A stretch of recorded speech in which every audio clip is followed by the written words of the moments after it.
See.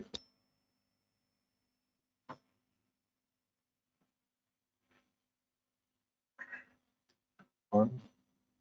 Hello everyone, how are you? Welcome to day 4. How are you people? And how was this yesterday's session? Did yesterday's session improve your performance management skills? Uh, so, and overall 3 days up till now, how these 3 days were? Did you get the confidence?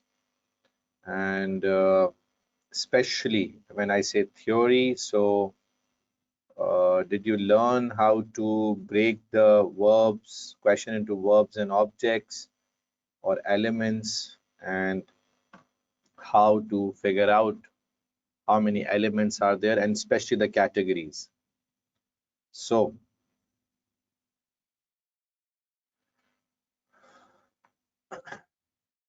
okay.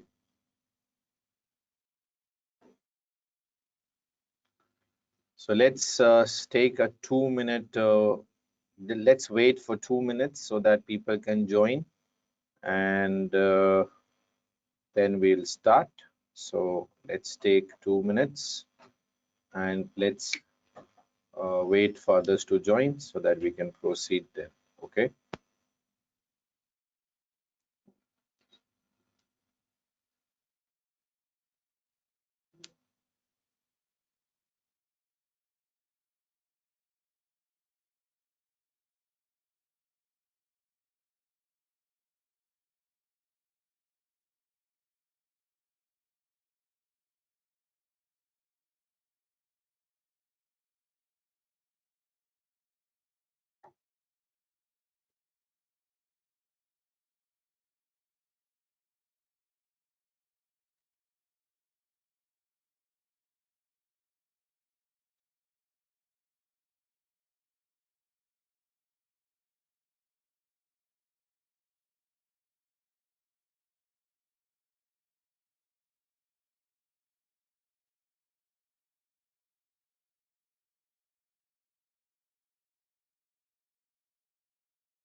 All right then.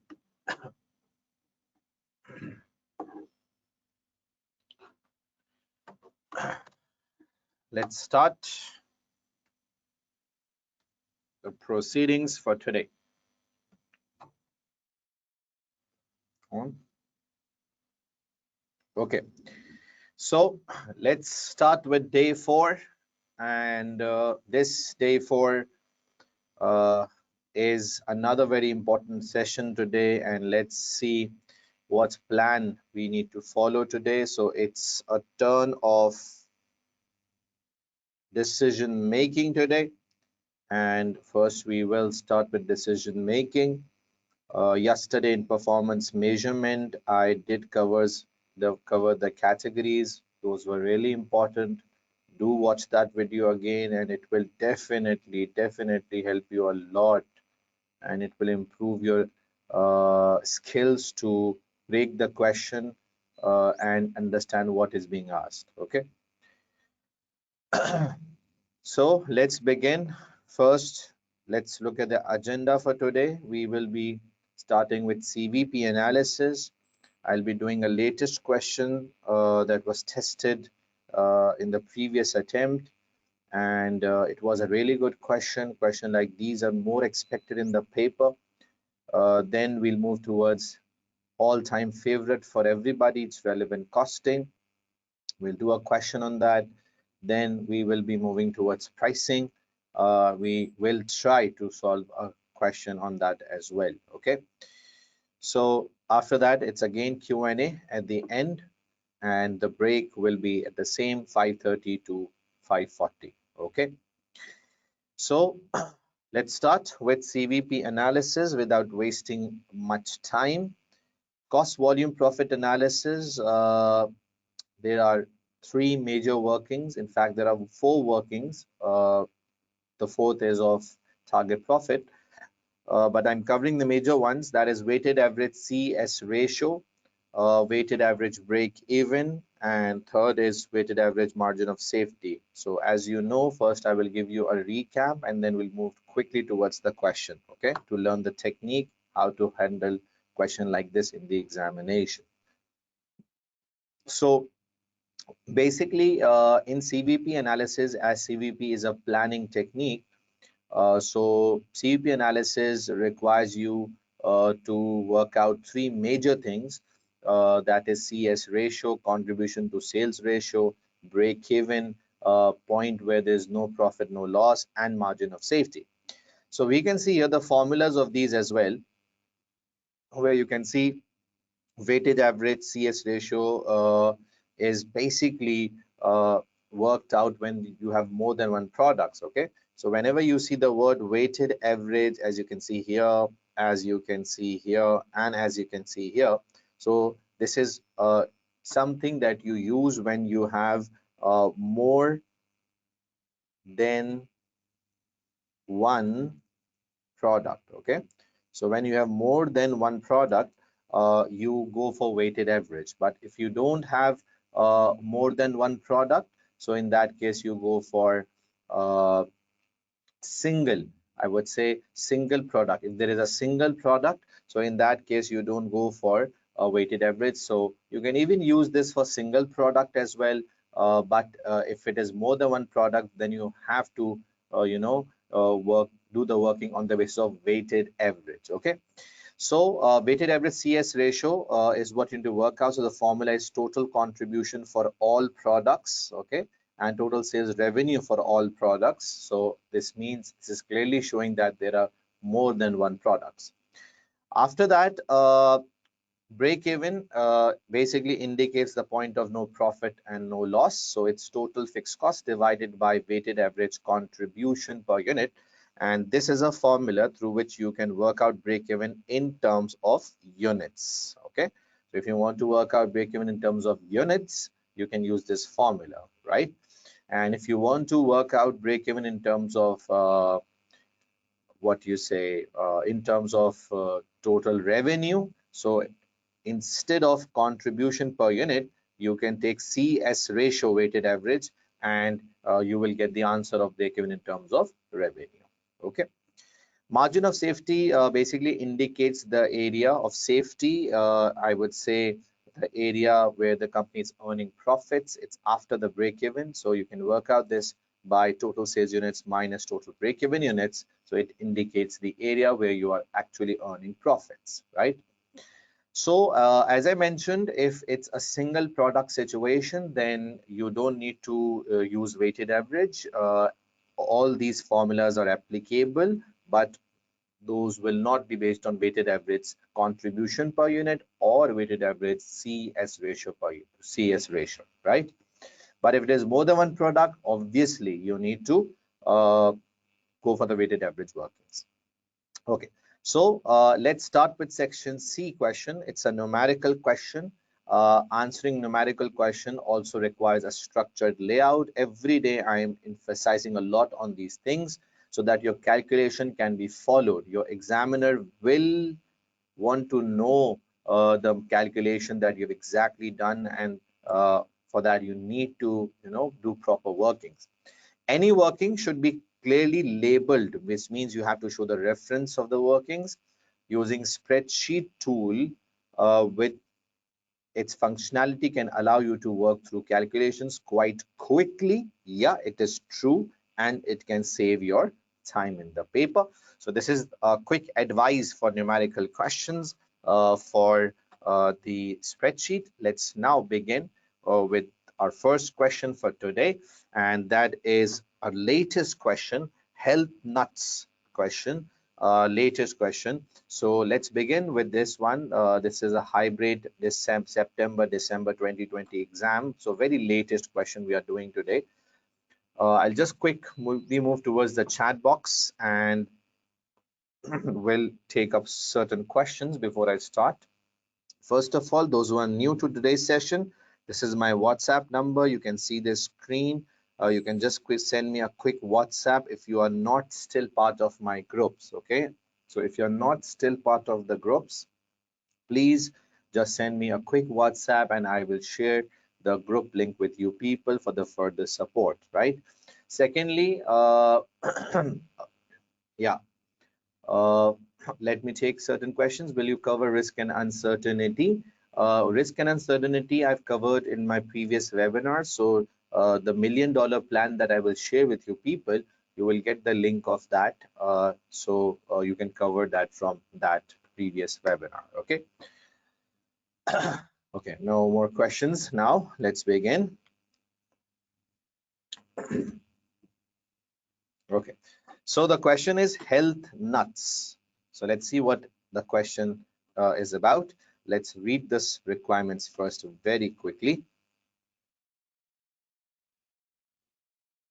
Okay, calculate both the number of health, the number of customers health nuts needs to break even.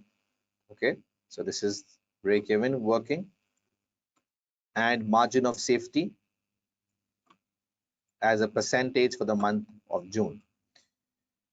This is for gym and for cafe. So gym has 3 marks, okay, and cafe has 2 marks.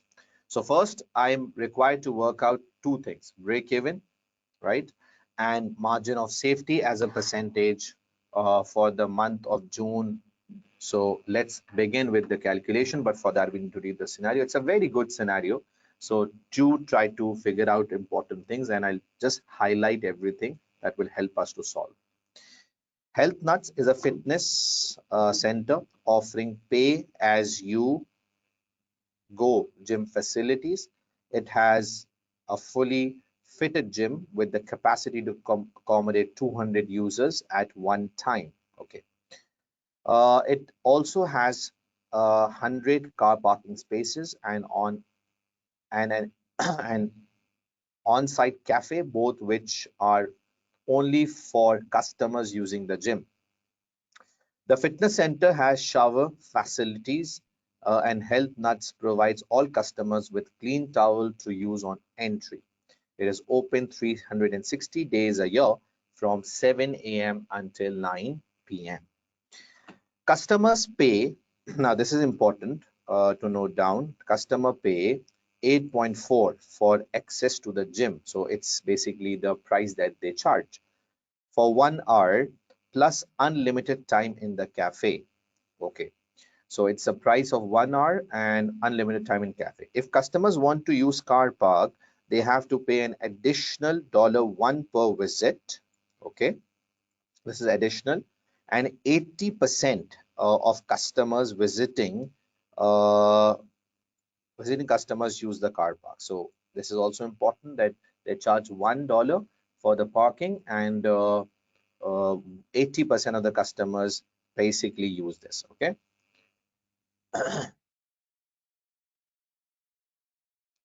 Is it better now? Can you view the screen clearly now?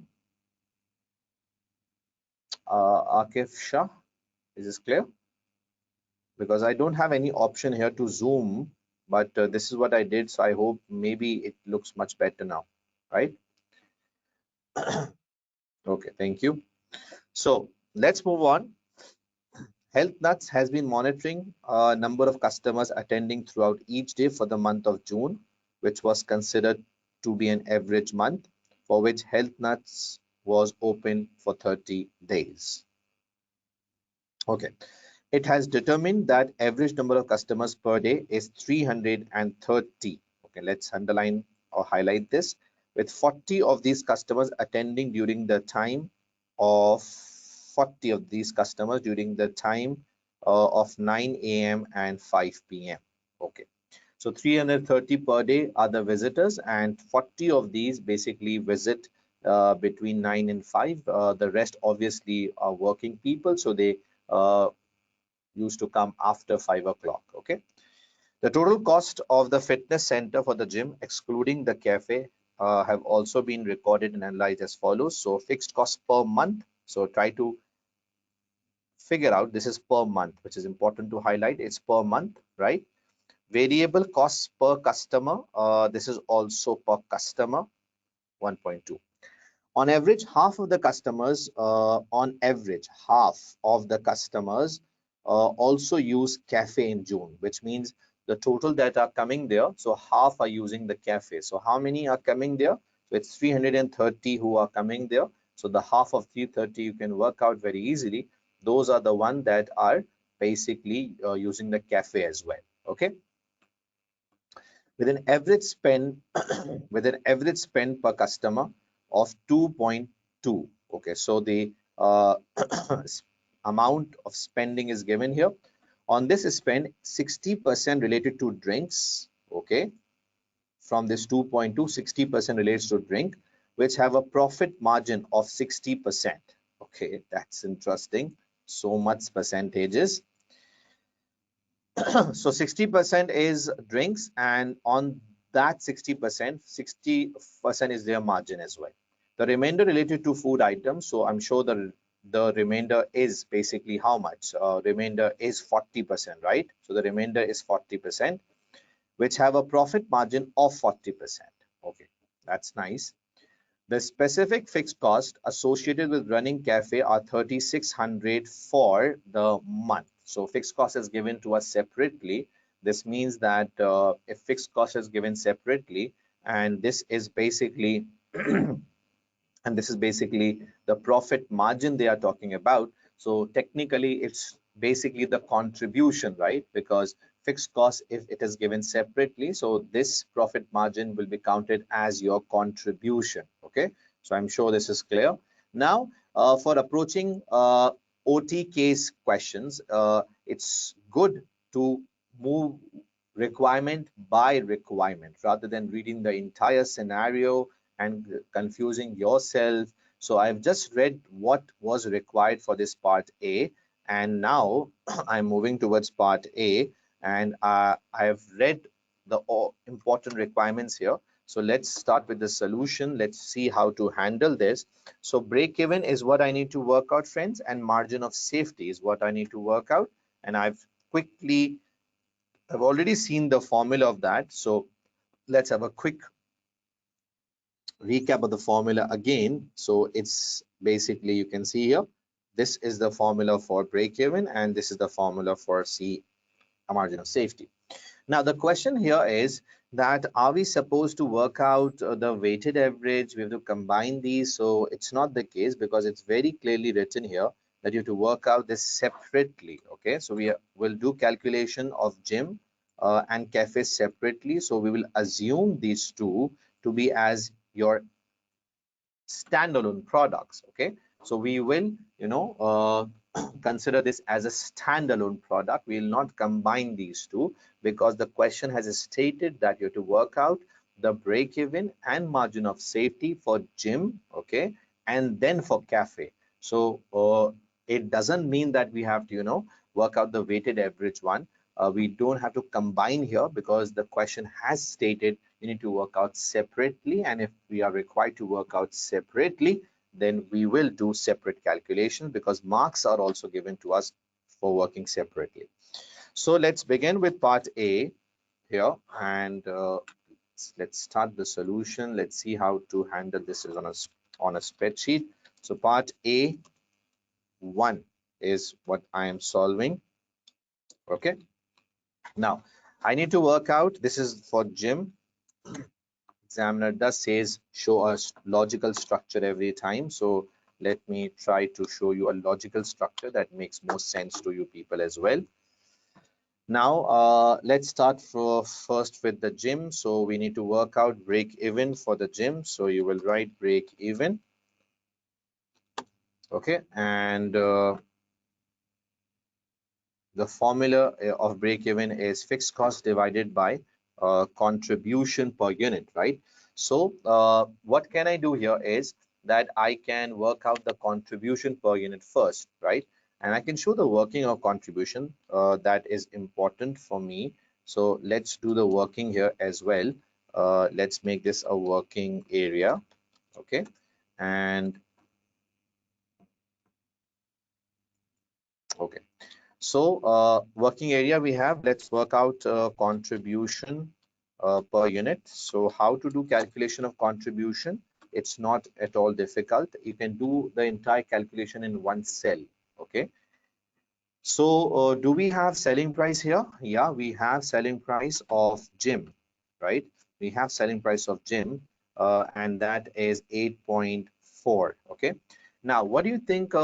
This is the entry fee that they take, right? This is the entry fee that they take, and I we also charge for the parking. So okay, and then parking is 1%, sorry, $1 per visit. Okay, and 80% of the customers use the parking. So should I incorporate the fee of parking as well? Yeah, I should incorporate the fee of parking as well, because that is also important to consider. So I will work out the uh, selling price, and let me just show you revenue. First is the entry, and entry is 8.4. I'm just showing you the working. That's why I'm doing a bit detailed working, but you can do the entire in one cell. That is okay. And the parking, right? So parking, what should I do, friends? For parking, it says $1. So if I take $1 here, if I take $1 here, so in that case, what happens? In that case, that will not be valid. Reason is that 80% of the people who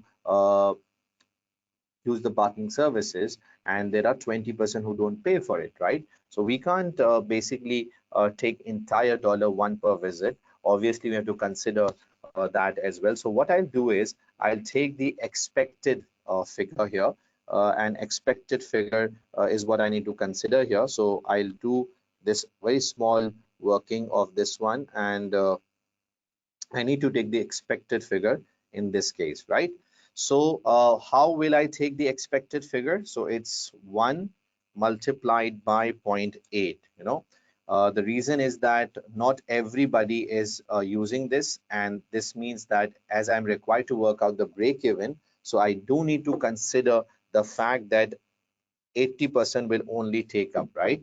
So I do need to consider this fact. Okay, are you getting my point?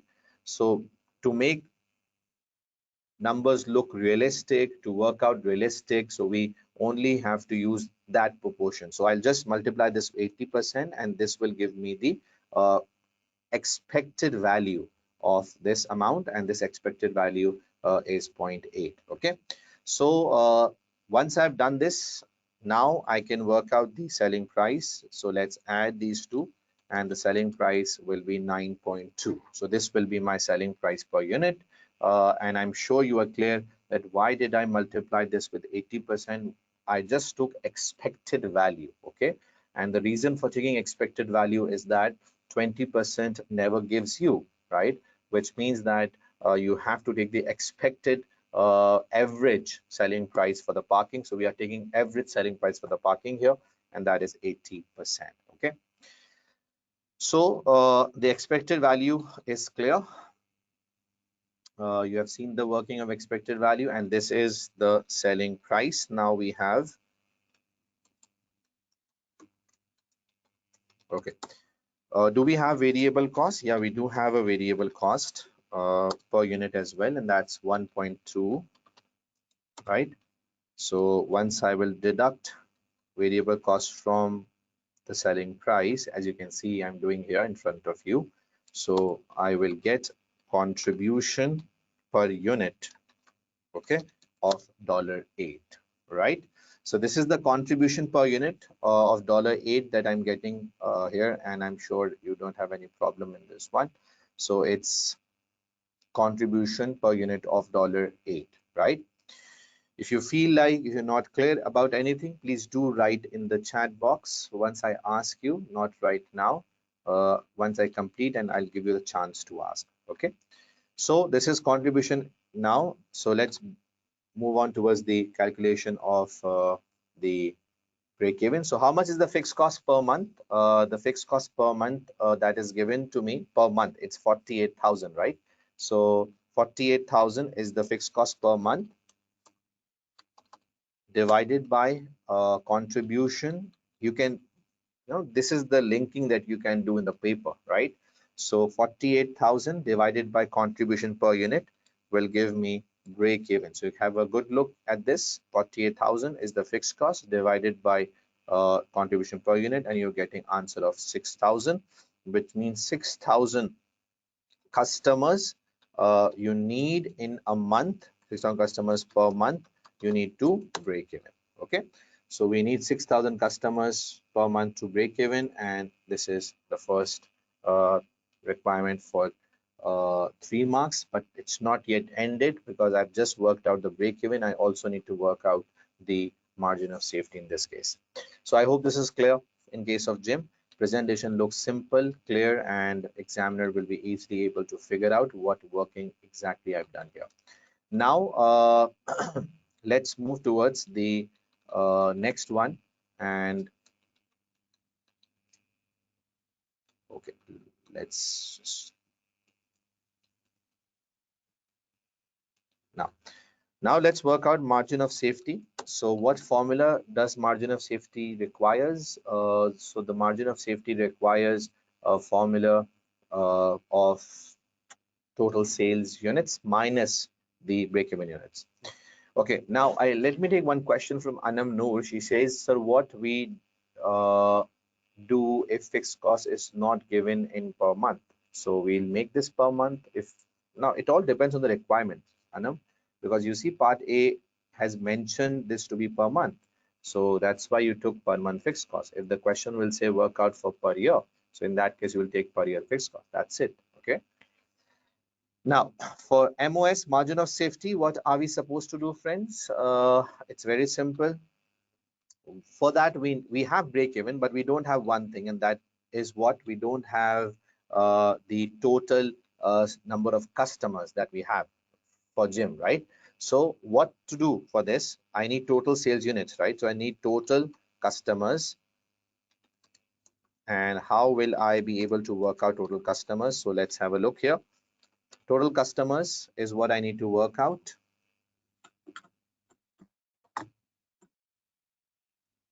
Okay.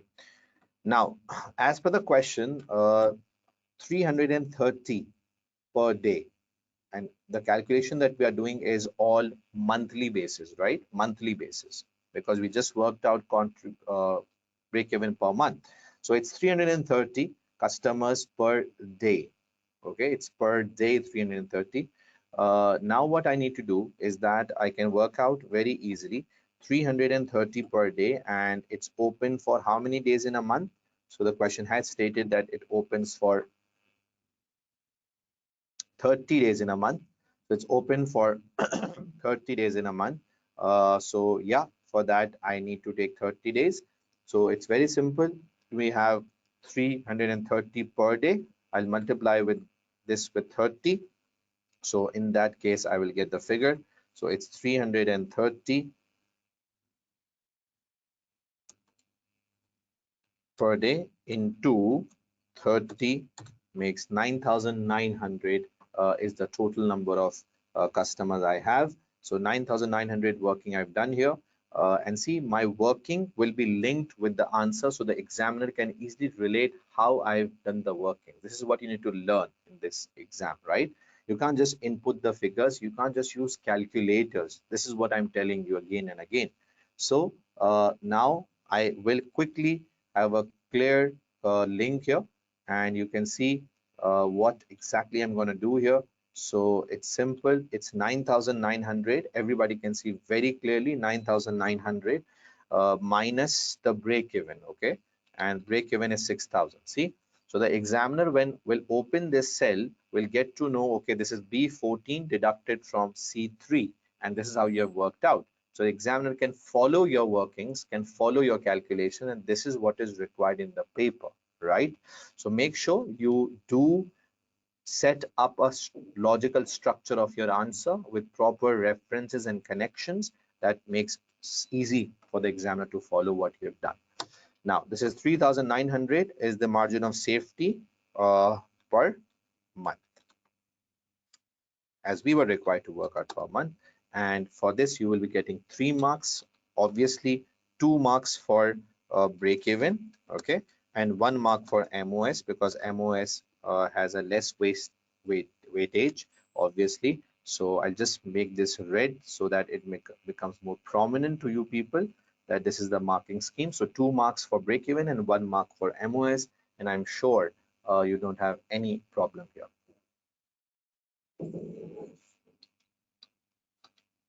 Yeah. I'll just divide this with the revenue. These are in units. I will just work out as a percentage because yeah, it's my bad. It was written here as a percentage. Yeah, thank you. It was not required in units, so it was in percentage. So I'll do this. I just convert this into percentage, which is not an issue, obviously. It's simple. You can have a look here. I'll open this cell again. Okay, and sales units minus break-even units divided by divided by sales units again. So I'll just connect this again with P14. So this is the formula for as a percentage. Okay, so I'm working out as a percentage, right? So here you have, and you can convert this into percentage. So no decimal as such policy is mentioned here.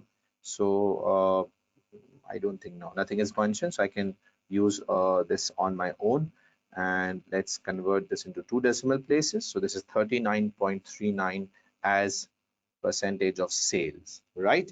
So MOS was required as percentage of sales. So for that, I just had to divide this with the sales units to work out this as a percentage of sales, right?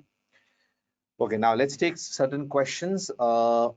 We have, sir, no need to consider the 40 customers from 9 a.m. till 5 p.m. Obviously, we have considered that because 330 includes those 40, right?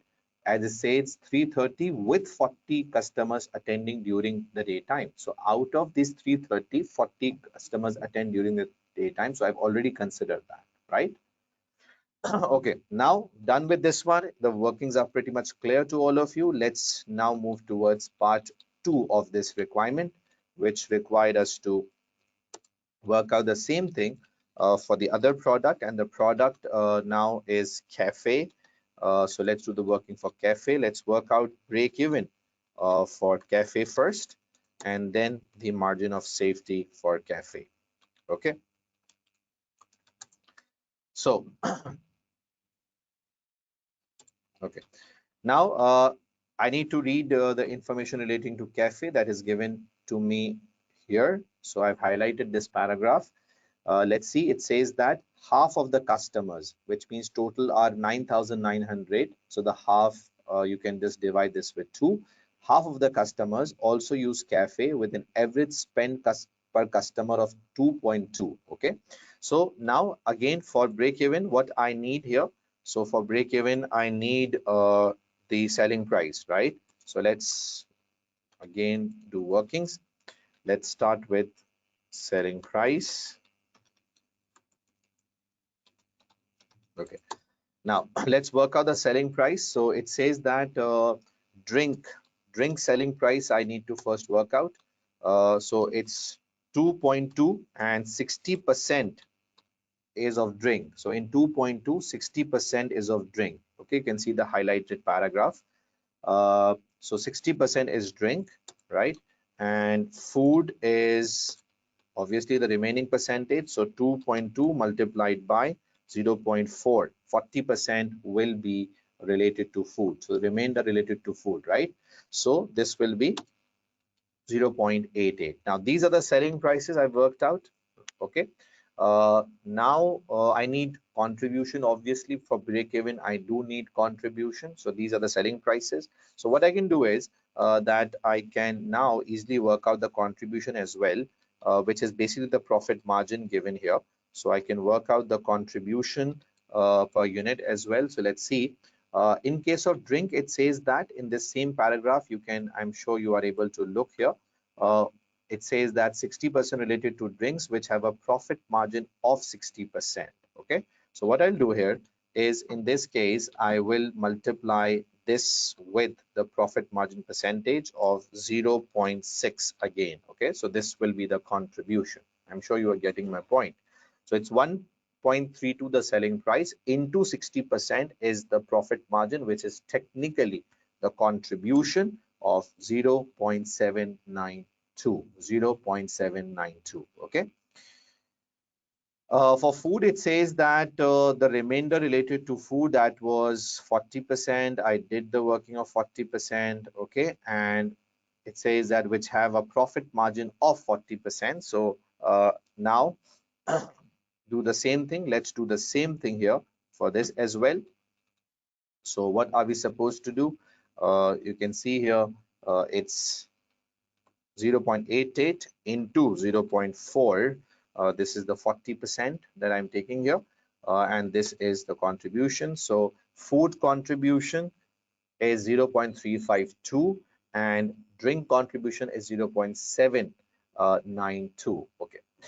If I add these two, so I get the total contribution of cafe. I'm adding these two to get the total contribution of cafe, and this is contribution total for cafe that I have worked out in front of you. Okay. Now, let's take a question here. Please, why is the profit margin contribution per unit? Obviously, because you can see here the fixed cost, specific fixed cost is given to you separately, right? As I am highlighting here. So the fixed cost is given separately. So this means a fixed cost is separate to this, right? And if it is separate to this, so this is your contribution. Okay. Now let's move on towards the final break-even answer.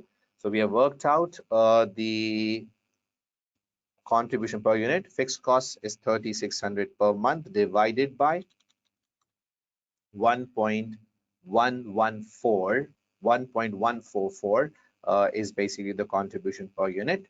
And here we have the fixed cost answer.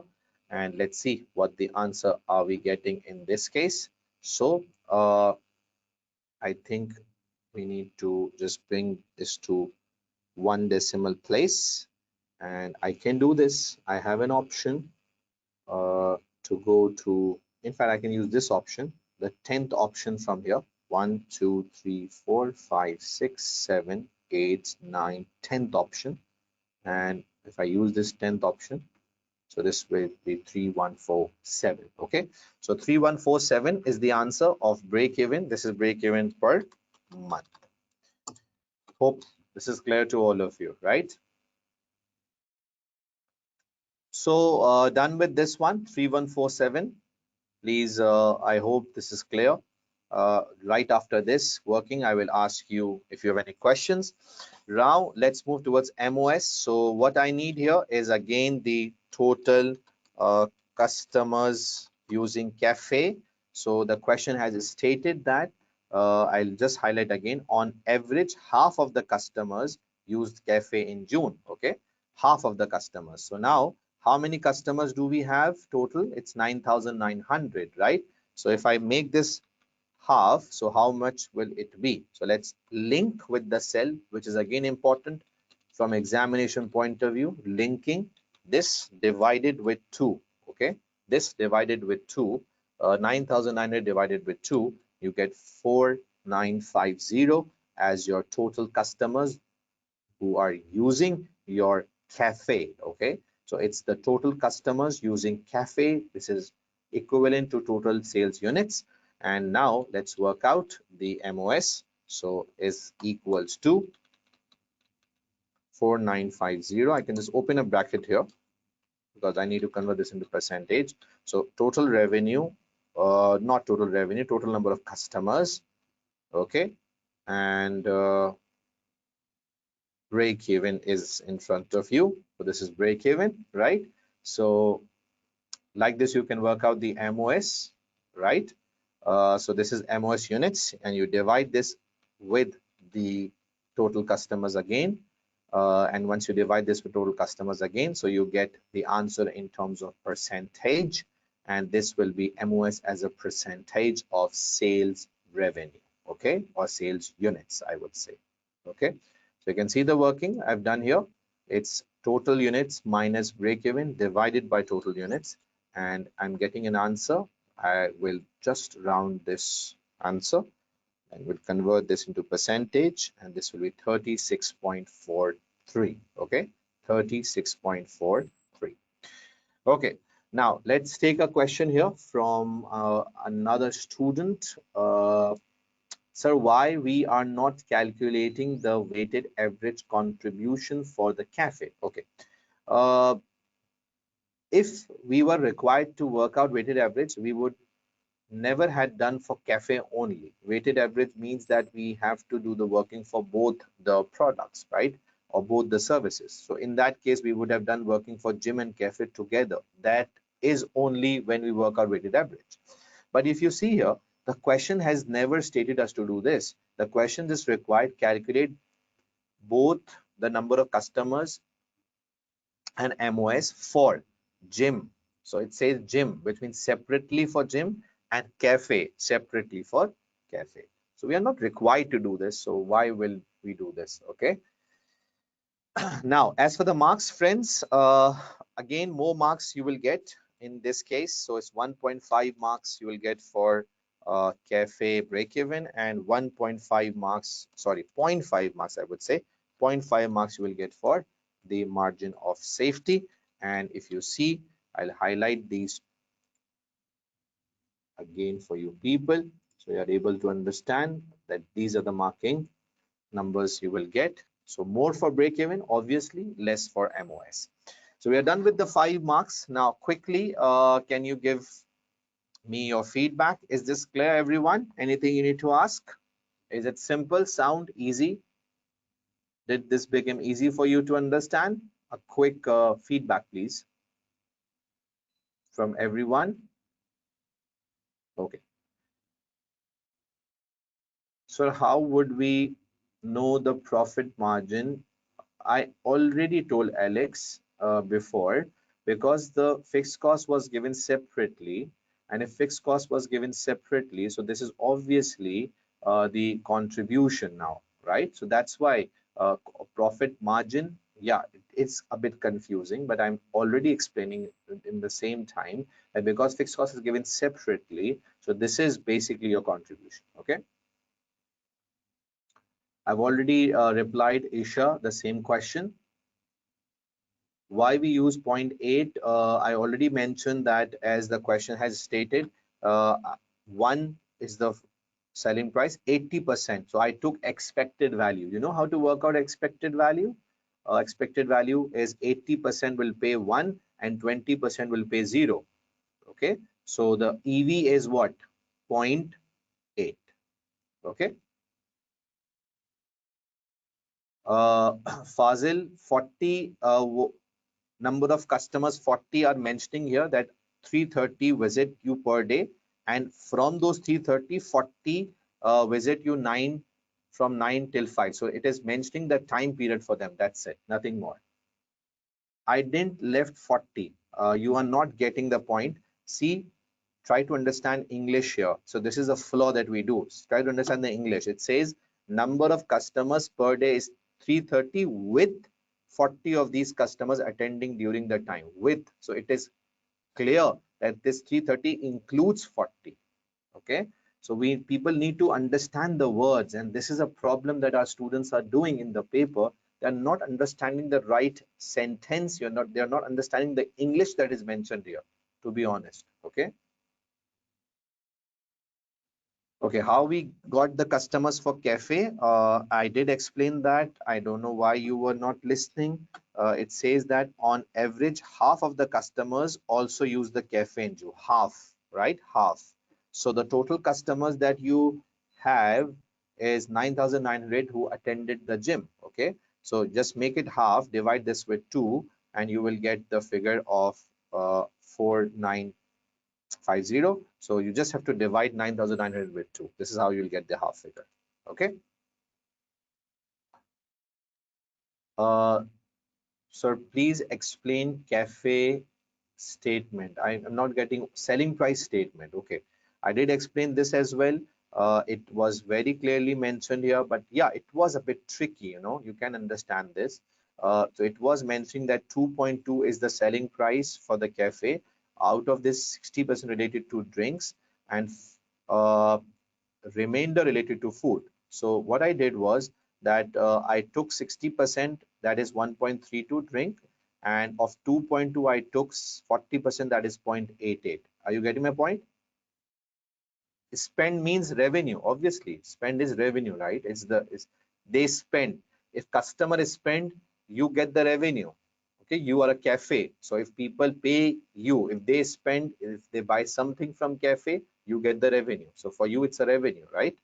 So this is the selling price per unit, and it says that out of this selling price, food 60%. So 60% is a profit. So 1.32 60% I took here, and this is your profit for drink. Profit here is contribution. Okay, profit here is contribution just because that fixed cost was separately mentioned 3600. So this is your contribution.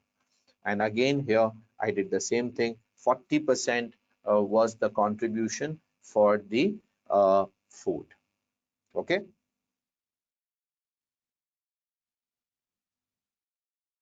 Okay. So I hope this is clear to everyone, the way I've done the contribution working, and I just added these two. So this addition will give you contribution. Everyone, is this clear to all of you? Now, this is a confusing case study, but confusing for those who are not understanding the English sentences, to be honest here. Okay. So you need to read it, just try to understand. Whenever numbers are, just try to read it. Okay. Okay, why we got 60%? I'm not understanding what you've written. 60% for 60, not clear what you've written here. Okay.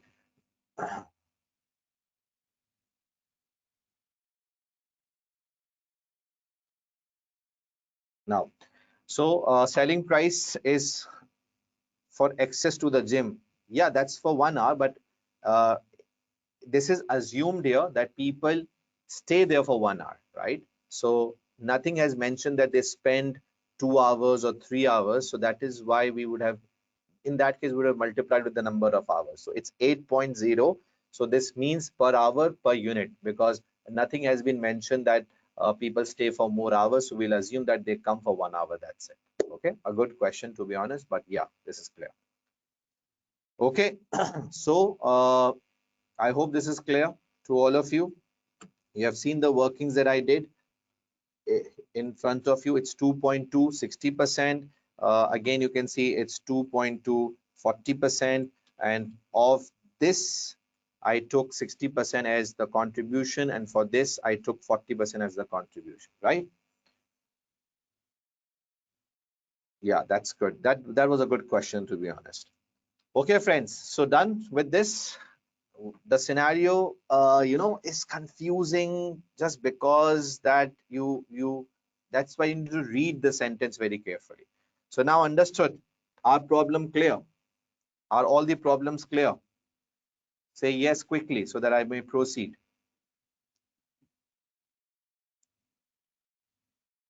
Yeah, it was a bit confusing. Yeah, but that's why I explained you.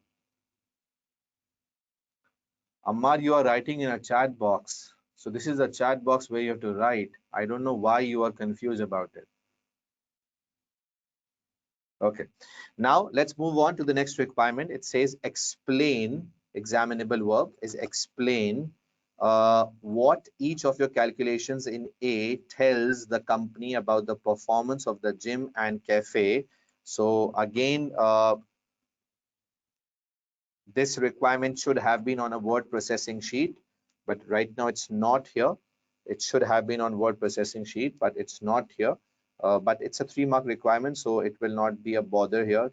So let's now consider this requirement. So what are we supposed to write? What we'll write here, what this information actually indicates. I'll just write quick bullet points to give you the idea what you have to write here. So first I'll start with break even. So can you tell me what break even actually indicates an organization? So I can write here break even indicates that number of customers required, okay, to cover the fixed cost. Okay, it's simple. Number of customers required to cover the fixed cost. This is what indicated by break even, right? So the Health Nuts Fitness Center will exactly know that in case of gym, they need how many customers? They need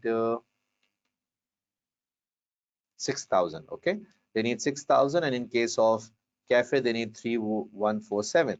So in case of gym, they need 6,000 customers to cover their fixed cost, and in case of cafes, they need 3,147. So this information will help them to understand that the minimum number of customers they require to cover the break even. So this is done for break even. Okay, that's simple, straight, and no problem in this one as well. Then coming towards margin of safety, obviously you will get even marks here. 1.5 marks for the explanation of break even, and 1.5 marks you will get for the explanation of margin of safety. So as you can see here, that 1.5 marks you will get here in case of break even. I'm just mentioning here the marking scheme. You have to write in a paragraph. Yeah, if you ask me, I will, before you ask me, I'll tell you, you have to write this in a paragraph form. This in a paragraph form, okay? But because this is not given on a spread word processing sheet, so it's difficult to write here. But obviously in examination, this will be given on a spreadsheet, okay?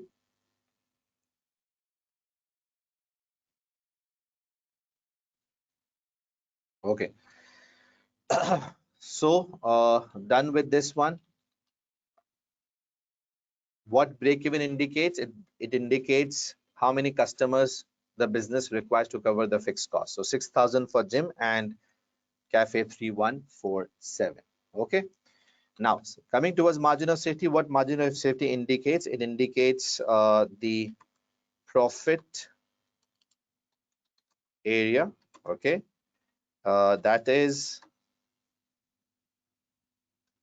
how much percent sales can fall before it reaches break even. Okay, so actually margin of safety, percentage margin of safety indicates what? It indicates that how much percent you can allow sales to fall, right? So if you know the basics of MOS indicates that how much percent you can allow the sales to fall. So we can write here, in case of the first product, we can allow 39 39% is the answer for this one, and 36 is answer for this one. Almost both have the same MOS percentage here. So what we will mention here, we will mention here that in case of gym, it's 36%. I'm not writing the precise figure. And in case of cafes, it's 39%. Okay, so what it indicates, it will indicate that how much percent sales can fall before it reaches the break even. This is basically the profit area for an organization.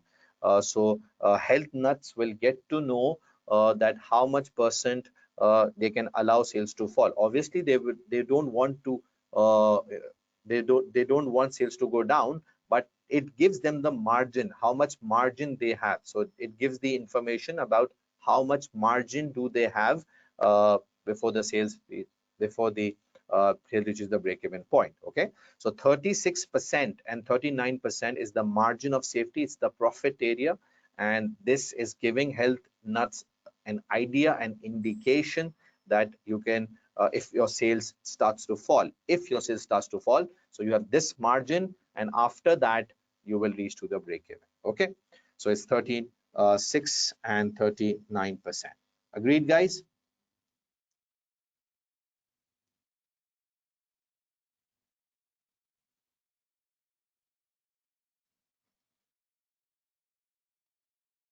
Okay. So performance, yeah, exactly. This is what I've mentioned here, that they get to know that obviously they get to know that from gym how the gym is performing, right? In terms of performance, if you say, so you can write how the gym is performing. So it gives you the idea that there is 36% margin in case of gym and 39% margin in case of cafe. So obviously it giving you the idea that there is a good margin of safety or not. So 40% is approximately, I would say, in general, it's a good space you have before you reach the break even. So it is giving you the idea that, yeah, it's performing in terms of margin of safety. It is a good margin of safety. I know, okay, we need some kind of a benchmark to compare some targets, but we don't have a target. So in general, we'll say that this is the space they have, and they have to, ensure that the sales doesn't fall. The maximum limit that they have is this percentage. Okay. Okay. In case of gym, it's 30. Yeah, in case of gym is 39%, and in case of this is 36%. I just changed this. Yeah. Okay. So guys, are we clear about this requirement as well? So this is not a tough one. Okay. Done. Through. Clear. Agreed, everyone. So done with this first part of total 8 marks. Let's move on towards the next part, and let's see what is required to be done next. Okay. Now comes the next part. This is of 6 marks. It's a bigger part, and I just read that relevant area which was confined to those first two requirements. Now let's read the next one. It says calculate the budgeted total weighted average contribution to sales ratio. Now you know what this is.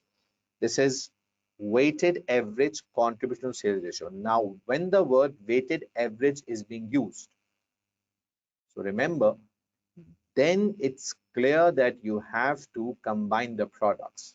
Okay, it will be a total revenue for all the products is the weighted average now. Okay, now it is giving you the idea that you have to use multi-product here.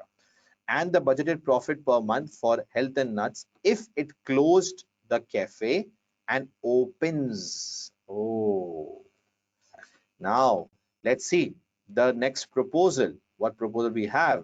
If they close cafe and go for the other option. So let's read the proposal here.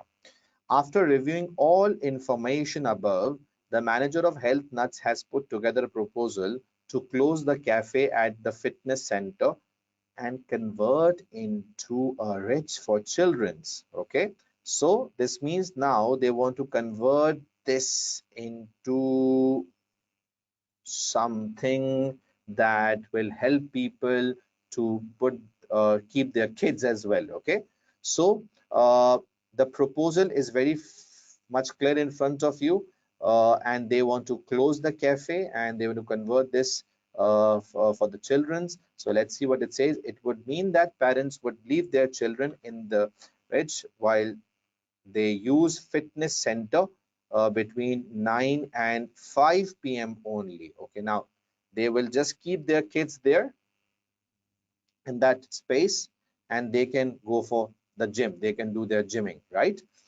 The charge for this would be 4 per child per hour. 4 per child per hour. And once again, we know that every person that comes to the gym remains there for 1 hour. Okay, but this facility is only open, you need to consider this, and this is what examiner did here very beautifully. This facility was given for 9 a.m. to 5 p.m. and that's why now we will see that we also have 9 a.m. to 5 p.m. information given here, and this was for 40 customers who are here. Okay, now just try to understand the way it will be linked with these two things. So 9 to 5 p.m. only. Okay. Initial research suggests that customers have an average 2 children. So Every customer has on an average 2 children. Okay. The reg is expected to attract new customers and increase the average number of customers between 9 a.m. to 5 p.m. by 300%. Wow. Now just tell me one thing. Come on, you just tell me one thing. Right now in the gym, how many customers we have between 9 and 5? Quickly, how many customers we have right now between 9 and 5? So the answer right now is 40. Not 330, Fahad. Between 9 and 5, it's 40. Okay. Now, because of this, the customers will increase by 300%. Can you imagine? 300%, which means that right now it's 40. So what is 300% of 40? What is 300% of 40? So 300% of 40 is how much? It's 120. It's 120. Okay. I'm telling you here, don't ask me later on how 120 came. It's 300% of 40. Okay. It's 300% of 40 is 120, which means if I multiply 40 with 1.3, so I will get answer of 140. Sorry, 120. 300%. Multiply by 3. Okay. Not 1.33. Getting the point, everyone? 40 multiplied by 3 is 120. Not 1.3, it's 300%. What do you think? It's a good idea? It's a good idea? Yeah, it's a good idea. So 40 multiplied by 3, that is 120. 300% it says. Okay, it's not 1.3. 1.3 means 30%. It means 30%. Okay, it's 300%. 300%. So multiply by 3 if you do, that makes 120. Okay, now that's 120, and it's a big thing, it's a good thing. So let's move on. Only these new customers will use the facilities. Car park is expected to continue to 80%. Car park will not change. The fixed costs associated with running this are estimated to be 8,000 per month, specific to this only, and 0.5 is the variable cost per child per hour. It should not be 160, please. Come on, right now it's 40. So you don't know how much is 300% of 40? 300% of 40 is what? 120. 40 multiplied by 3. Okay. 160 means 400%. Okay. No, you don't have to add that 40. Right? By 300%, it will increase. So this means it goes to one additional I'm talking about. This is the additional figure we are working out right now. Additional figure. Yeah, it's the additional one, incremental one. It says by. Okay, it says by. Look at this. It says by. Yeah. So if it says by, which means the additional we are talking about. So additional is 120. Altogether, that will be okay. That makes to 160, but additionally we're talking about is 120. Yeah, total is right. Total is right. Yeah. Okay, now done with this one. Let's start the calculation. I need to work out weighted average CS ratio. So what is the formula that I will be following here? The formula is the total contribution for all products divided by total sales revenue for all products. Okay, so total contribution I need. Let's begin the calculation here. Now this is again important to figure out what I'm doing. Please be with me. I'll be using my previous calculation here as well. So now I have two products to keep in my mind. One is the gym, okay, and second is this new. Okay, so there are two products to keep in my mind. Cafes are closed, so don't consider cafes. Okay, cafes are closed. Now let's start with gym working first. For gym, I need total contribution and total sales revenue for gym, right? Total contribution, total sales revenue for gym.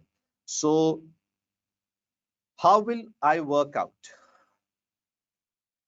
So you know that because of this service, 120 customers will be added and 120 customers will start now coming to gym. Are you getting the point? 120 customers will now start coming to gym. Do you agree with me? You should agree with me. Which means currently how many they used to have? I need to work out the weighted average, right? Okay. So let's start with the workings first. Okay, now currently how many they have? Currently they have 330 per day. Okay, per day, right? Because of this new proposal, new that will added to the gym will be, I've already shown you the working. Let me do it here. 40 multiplied by 3, 120. Okay, 40 multiplied by 3, 120 per day will be added. So now total number of customers will go to how much? 450. Okay, 450. Listen to me carefully, understand the calculations. If you still have any question, I'll explain that once I'm done with the calculation. Okay, so this is clear. Yeah, the 40 is included in 330. We know that, right? The 40 is included in 330. Yeah, this is included in 330. Okay, so 120 are the additional ones, new ones. The existing are 320. That makes four. That makes to total 450. Getting the point, everyone? Okay. Yeah, that's why we didn't took 160. Exactly. Exactly.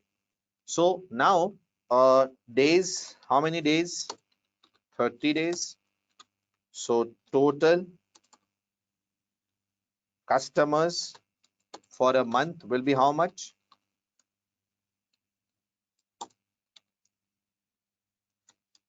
Customers per month are how much, friends?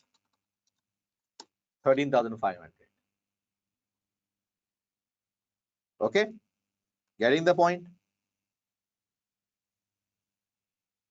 Okay. Faiz, you're wrong. 120 has been added, not 80. Okay, because the question has stated by 300. By 300 means that 40 is currently, and by 300 means that further 120 have been added. Okay, so it's not that you thought that it's 80, it's 120. Okay, additional by 300. Now done. Okay, done. So for gym I need profits. For gym I need profits, right? So it's very simple. I already know, I've done the calculation before, so I'll just use my previous calculations. I'll just go back quickly. I hope I have the workings. Yeah, I have. Now for gym, what was the revenue per unit? 9.2.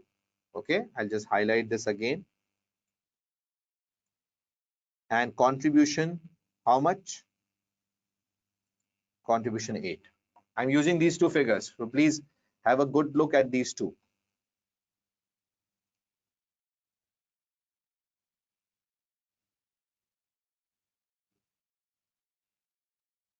Okay, so selling price of gym is 9.2.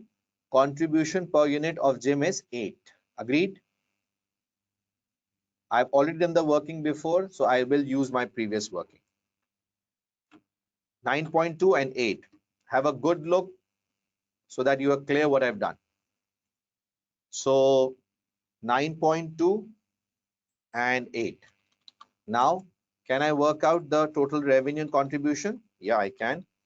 So my contribution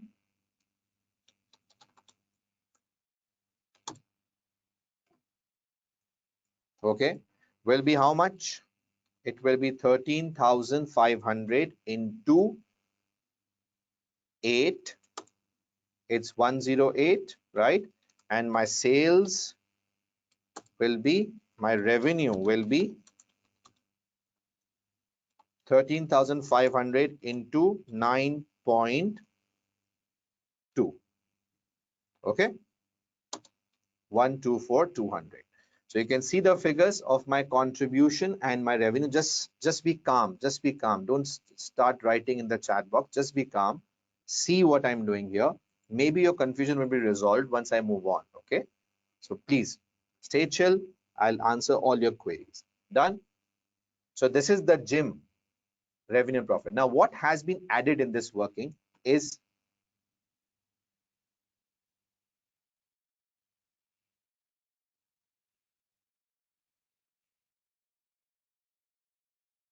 okay. Can you hear me? Can you hear me? Nice. Okay. So what has been added in this working? The only thing that has been added in this working is the new customers who came because of the new proposal. That's it. The rest all was same.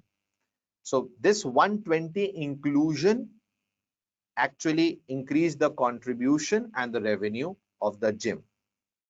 And these 120 came for gym. Try to make sure. These came for gym. And why these came for gym? Because they had the option of keeping their children there. Okay. So they wanted to come to gym because they could not come before of their children's. So now they are coming to the gym. So this increased the revenue and contribution of the gym. Okay. Because they have a facility to keep their kids there. So one benefit the gym got is that the gym revenue increased by 120 and the contribution respectively increased by 120. And secondly, because of this new proposal, they further received the revenue as well. They further have the revenue and contribution from this as well. So now let's work out the specific revenue of this proposal, the specific contribution of this proposal. Okay, so let's move on. Now, the customers who will take the service of their, who will take this service for their kids will be how much? 120, obviously. Okay, 120 who will take this service that relates to their kids. And how much will they pay per child? How much will they pay per child? So it's again very simple, not at all difficult. You know how much they will pay, but let's move on with the workings. So it's 120 new per day, right? Okay. And how many children on an average each have? So you can see here, each have two childrens. Each have two childrens, right? So number of childrens,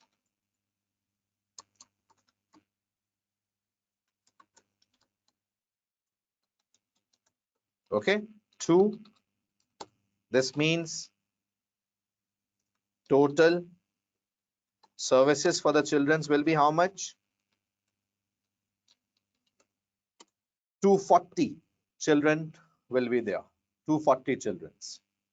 Okay, 240 childrens. Are you getting the point, everyone? 240 childrens, right? That is why I picked this question, because this was a bit difficult one, right? Okay, so 240 children, and I hope this is clear. No issues in this one. Now, how many days we have? 30. So total children per month will be how much? 240 multiplied by 30, 7,200. Let me quickly repeat. New customers who came per day, 120 because of this service. Each had 2 children. This makes 240 children per day. Multiply by 30 days, make this 7,200 children per month. 7,200 children per month. Okay, clear? Yeah, it's unfair for 6 marks, to be honest. You're right. Yeah, you are right. It's tricky. And figuring out this in exam condition, yeah, it's tricky, to be honest. I agree with you. I have this sympathy. I agree with you. Fazil, my friend, I'm again and again mentioning here that the 40, the current 40 who used to come 9 to 5 are part of 330. Okay, so that are part of this 330 figure, and these are 120 newcomers because it said it will increase by. The word is by. It's not to. It's by 300%. So this means 120 will be added. Okay.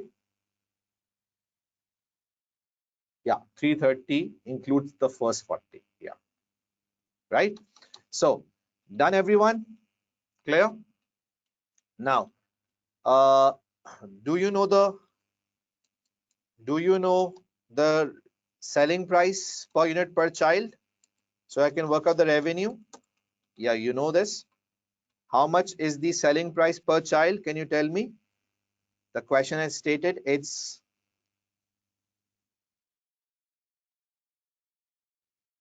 4. Okay, it's 4 per child. 4, right? 28,800. I'll just highlight this for you as well. It's 4 per child, right?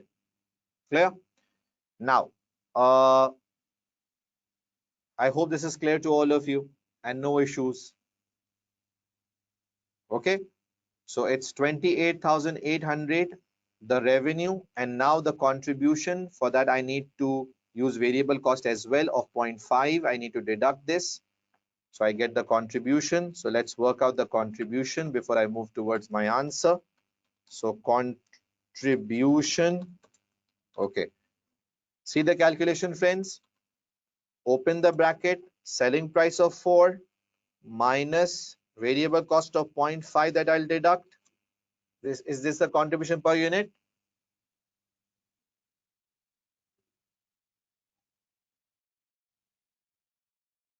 Yeah. 4 minus 0.5 into the number of children's 7,200. Okay. And this is contribution for this proposal. The own figure rule will apply here. The own figure rule will apply here. If you have done any mistake above, the mark will only be deducted for that particular thing and not for the rest. Okay. Yeah, I agree. I agree with you. So friends, own figure rule will apply here. Now, are we in a position to work out this? Yes, we are in a position to work out this weighted average. And I'll tell you one important thing here. Just wait. I'll tell you one examination technique here. So I need to work out weighted average, right? So let's do it. Let's first work out the total contribution. So I'll add the contribution of both. Okay. Contribution of this proposal plus the contribution of gym. No cafes here. I'm sure you know why no cafes. And total sales. Okay. right? Clear? So weighted average is how much? This sales divided by, sorry, this contribution divided by sales. See? Clear? And the answer is, and you'll be shocked to listen here, you will not get 6 marks for this entire working. Okay, you will not get 6 marks for this entire working, because you also have to work out the budgeted profit as well in the question. I'm sure you are getting what I'm saying. You also have to work out the budgeted profit as well. So you'll not get 6 marks for entire working. The entire working marks will be 5.5. And you must be thinking here that so much work you have to do. Yes, it's right. But listen, now if in an examination you waste so much time on this 6 mark requirement, listen what I'm saying. So instead, first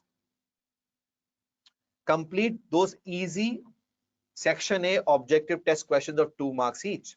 Now just try to figure out, if you're investing 15 minutes on this to get 6 marks, let's assume you get the entire 6 marks. But in those 15 minutes, you can get 10 marks by doing 5 objective test questions of section A. Getting the point? So this is quite possible. You see this option of flag for review, this one. If you are not clear about this, you are not sure, just leave and move on. Leave this requirement and move on. Do the other parts. Do the section A question. Because in the navigation tool, you will definitely find this. See, you can see here, flag for review. You can see this flag. So look at the flag at the end and then spend your final time on these difficult things, so that you already have done what all was easy before. This is I used to pass my paper. This is I'm recommending you here as well. And you can see here, we have a confirmation from one of the student who said, I wasted my time for nothing. Instead, I should leave completely this for the examiner and tried others. That's strange. Okay. So yeah, this is what you have to do in the paper. And this is the working I've done for weighted average PS ratio. I hope this is clear to all of you. I've shown you the working here as well. Contribution is simply I've added the contribution of both the products. Okay, these two, right? I've added these two, and for revenue I've added these two, right? So I hope this is clear to all of you, and this is getting you the idea what you are supposed to do. The answer is 87.6%. Now the next part was to work out the profit. So let's work out the profit as well. It's easy. We have contribution here. You deduct the fixed cost of just gyms or both. Should we take fixed cost of just gym or both? Both, right? So you have fixed cost of 8,000 per month for this proposal, and the gym is 48,000.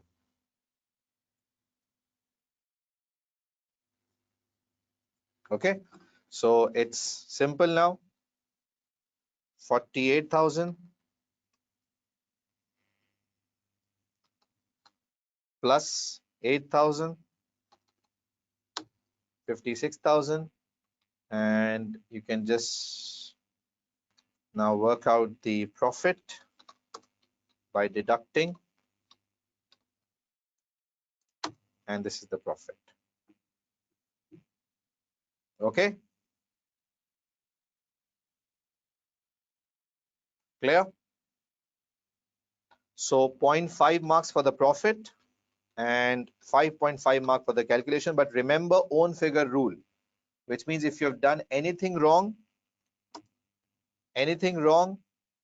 so that will not be that will not have an impact on the other calculations. For example, if you forgot to take 2 here, okay?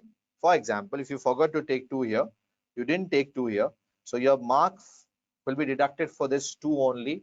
I know your entire answer will get wrong. By not taking this 2, your revenue, your contribution, your CS ratio, everything will get wrong. But according to the examiner, there is own figure rule, which means that only deduction will be made where you forgot to do the calculation of number of children, or you didn't took number of children. So wherever you did the mistake, only that particular mark will be deducted. The rest marks, even though despite your answer getting wrong, even though you will get the remaining complete marks. And I would suggest here strongly, question like this is a one that should be left. And first you need to deal with the easy parts, and then the last time, the remaining time that you are left with, you should come back to this questions, so that if you are not able to do this, the only thing that you will lose is 6 marks. But on the other hand, your opportunity cost was much higher, and you could have done 5 or 6 OTs in the same time, and you gained 12 or 10 marks from that. Okay, so yeah, it was difficult, but now after my explanation, what's your feedback? Is it clear to all of you?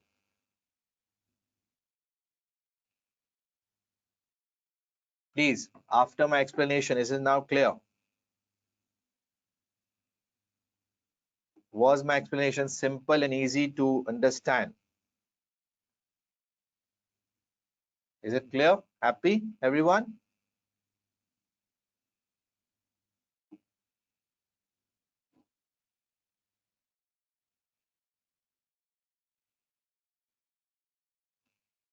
We are not doing relevant costing, Fahad.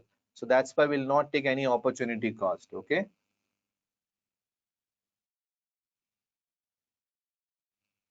Because fixed cost is a cost that remains constant. Even if you close the cafe, your gym is also there. So you need to pay the rent in any case. You need to pay the fixed cost. Okay.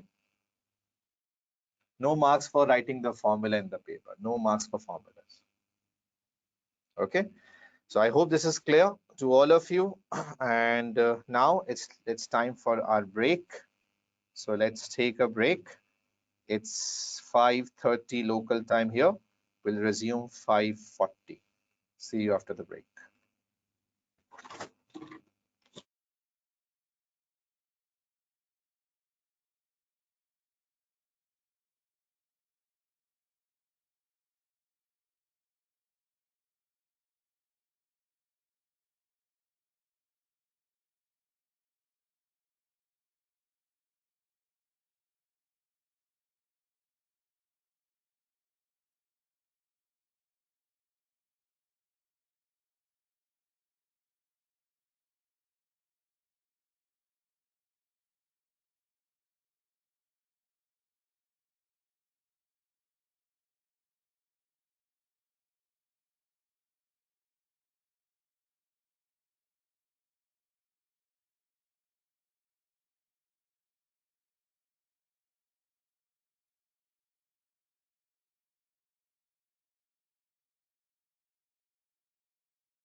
Okay, welcome back, friends.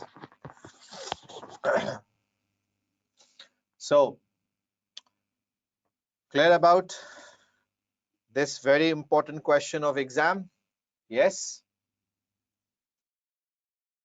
Understood the calculations?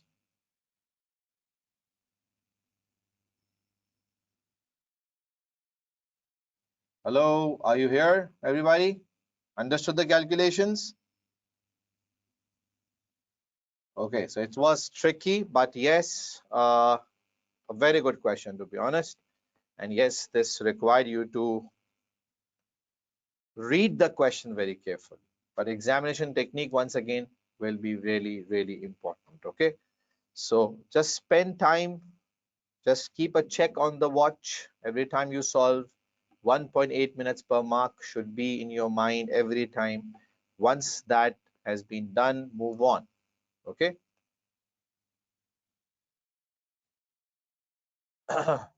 Okay. What your question is, Muma, just let me know. Now, after this, let's move towards relevant costing, a topic that again is a one in which people do struggle every time. So, how you got 330? 330 is the most easiest thing. 330 is given here. Don't worry. Here you have 330. Okay. Just for you, I've opened this again. Here you have 330. Okay. Happy? Okay. So, relevant costing remains a challenge. In my last 3 webinars, I am consistently focusing on relevant costing, solving relevant costing in last 3 attempts of my webinar. So today I will go for a new area, obviously, as I always tell that there are 4 things that can come in your paper in relevant costing. The first is one-off contract, second is shutdown decisions, third is make or buy, and fourth is further processing. Okay. So I've covered this last time. I did this last in March 20. This I covered in December. Okay. Uh, this I covered again in the previous attempt. That was around, I think, December 19.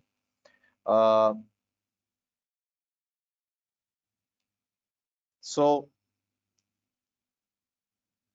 today again, my focus will be on one-off contract because this is more tested in your exam.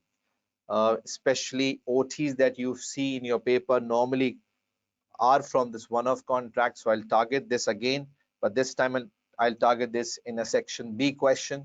Okay. Before I start, I will first give you the idea of the basics. I will give you the idea of rule of 5. Okay, that you need to keep in your mind. Rule of 5, right? So what is this rule of 5? Uh, Whenever you want to work out the relevant cost, whether it's for one-off contract, whether it's for make or buy, whether it's for shutdown or for the processing decision, you need to remember that the cost will only be relevant if that cost is an incremental cost, okay, or income, or it is an opportunity cost, right? So what is incremental? Anything that arises because of your decision, any decision you took that resulted in a cost, that is an incremental cost. Okay. Same for incremental income, is an income that arises because of your decision. You took a decision, you earn the income, that is incremental. So additional is basically incremental. Okay. What is opportunity cost? Cost of second best alternative foregone. You have 2 options. You selected one option, you left the second option. So the option that you left is your opportunity cost. For example, you want to go to play football or you want to study. Okay. So what will you do? Will play football or you will study? Come on, what's your answer here? Let's see what answer you are giving me here. Will you go for football, or you will, study? Okay. So now, for example, as people are saying football, obviously, so you went to play, okay? So you chose playing and you left study. So study is your opportunity cost, okay? So the option that you sacrifice, the option that you leave is your opportunity cost, okay? So this is opportunity cost.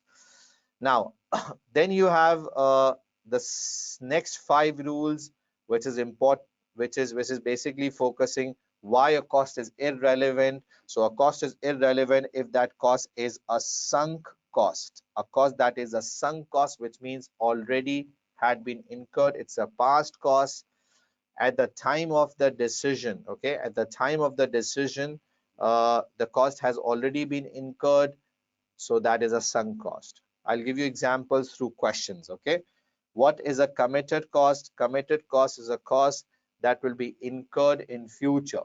Okay, it's a cost that will be incurred in future, right?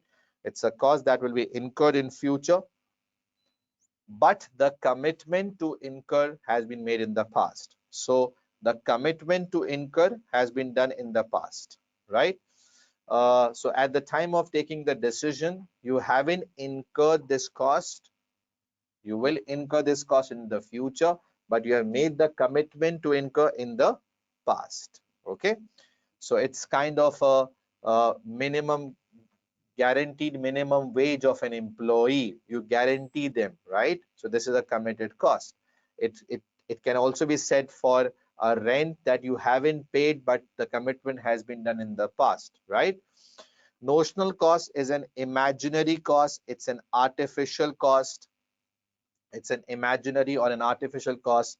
It's not a real cost, like you can say OAR, overhead absorption rate. Okay, for a fixed cost is a notional cost again, plus depreciation. Depreciation is a notional cost. Yeah, depreciation is a notional or imaginary cost. It's not an it's an artificial one, right? So all these things are irrelevant costs. Now it's rule of five: two things making cost relevant, three things making cost irrelevant. So whatever decision you are uh, taking using one-off contract or shutdown or make or buy or for the processing, you have to keep in your mind rule of five. Okay, rule of five, right? So you can cover these through my previous webinars. I'll share the link in the $1,000,000 plan, and you can focus on one-off contract section B. You can even use this section C question that I've done before. So let's now move towards relevant costing one-off contract. And normally what one-off contract is, an opportunity that you get that is a one-off one, and you are not, it's not your regular work. Okay, it's a one-off work that you do. It's not your regular work, so you get a one-off opportunity, and you have to use relevant costing. So now let's move towards section B. Remember, section B requires you to read the case and requirements very carefully. Make sure you apply the theories and techniques to the scenario given. Everything is all application based about, plus close reading is important so that you are able to correctly round off the answers. Okay, so now let's move towards the question for the second question for today, and this question is SIP company. So let's start with SIP company question and see how to handle this one. Okay, now we have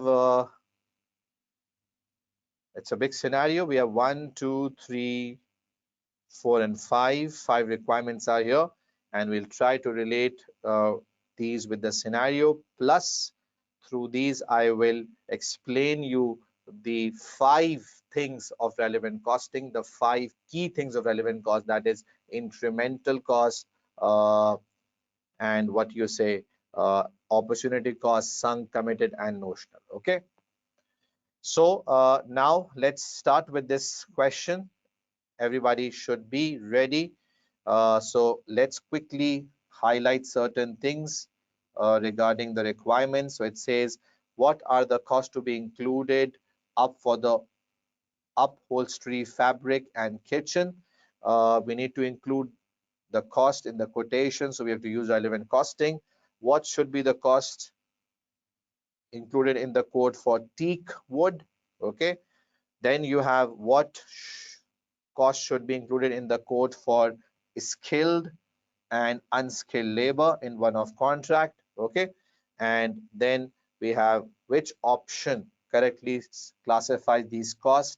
Please place a tick in the box in the table below. Which two? Again, two of the following are true. So these are the 5 things to work out. You have to solve these 5 things. Let's read the scenario. Let's see what are we supposed to do. Okay, so be with me. SIP company specializes in the refurbishing, uh, the, just wait. Okay. Ship company specializes in refurbishing the inside of yacht and has been asked to quote, okay, on a relevant cost basis, right? Okay. So they have to quote on a relevant cost basis.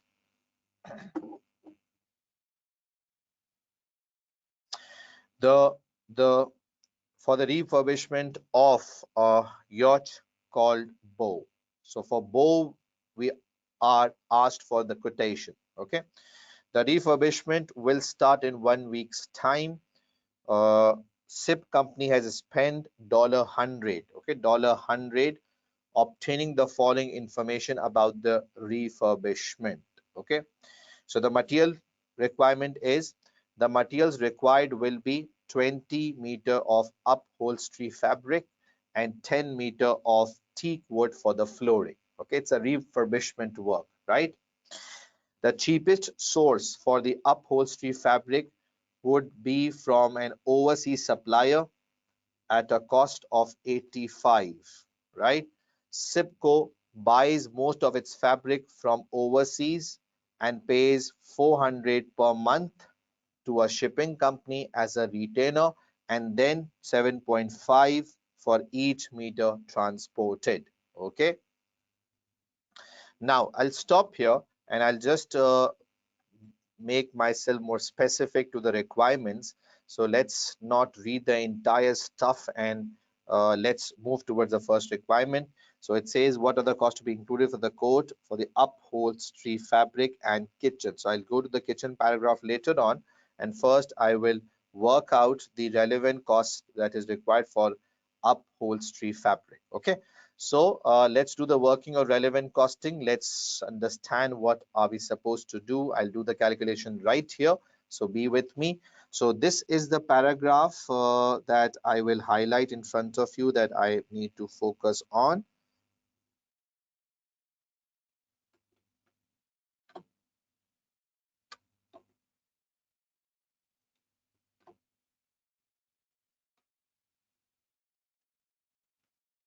Okay, so this is the paragraph I need to focus on, and let's, okay, this is. Now, so what are we supposed to do? First of all, do we have this in inventory? We don't have this in inventory. Okay, so this means that we will actually buy 20 meters for this particular contract. Okay, so we require this fabric specifically, and we require 20 meters, right? So it will cost us at a cost of 85. Okay, so we'll multiply this with 85, and this is the cost that I will get specifically, right? So it's 20 multiplied by 85, that makes this 1700. Now if I apply the rule, and the rule is the rule of 5 I want to apply, so which kind of cost I think this is? Okay, so I'll cover up all these things. Now this is what? This is an, can you tell me? This is an incremental cost. Okay, if I buy I will incur this cost, and this is my incremental cost. Agreed? This is my incremental cost. Okay. So this is my incremental cost. So let me write here for you. It's an incremental cost. Anything else? Yes. What about this 400 per month? This 400 per month that we pay to the shipping company as a retainer. So is this 400 relevant or irrelevant? Okay. Now this is a question that you people have to answer. So this 400 is not relevant because this cost is a one that you are already paying them per month. Now, would you want to classify this as a sunk or a committed cost? So it seems more like a committed cost because you already have a commitment to pay such kind of a cost. So it's more like a committed cost that you will be incurring here. So this 400 is not relevant because it's a commitment, it's a retainer that you already have agreed to them. You pay them a monthly basis. Maybe you will pay in the next month, but the commitment to pay has been done in the past. Okay, so it's a committed cost. I gave you the example of committed cost here. It's a committed cost. The commitment has been done and you have to pay it at any cost. Okay, through. So this is a irrelevant cost, right? Now, after this, anything else in this upholstery? Yeah. What about this 7.5 per meter? So this 7.5 per meter, what to do for this 7.5? Now this 7.5 per meter is a relevant cost. Yes, because it's for each meter transported. So this is specific. Okay, it's a specific cost. If you buy, so this is additional you pay other than the retainer. So we have to consider this cost for sure, and we will consider this cost of transportation. So yes, I will take this 20 meters multiplied by 7.5 as well.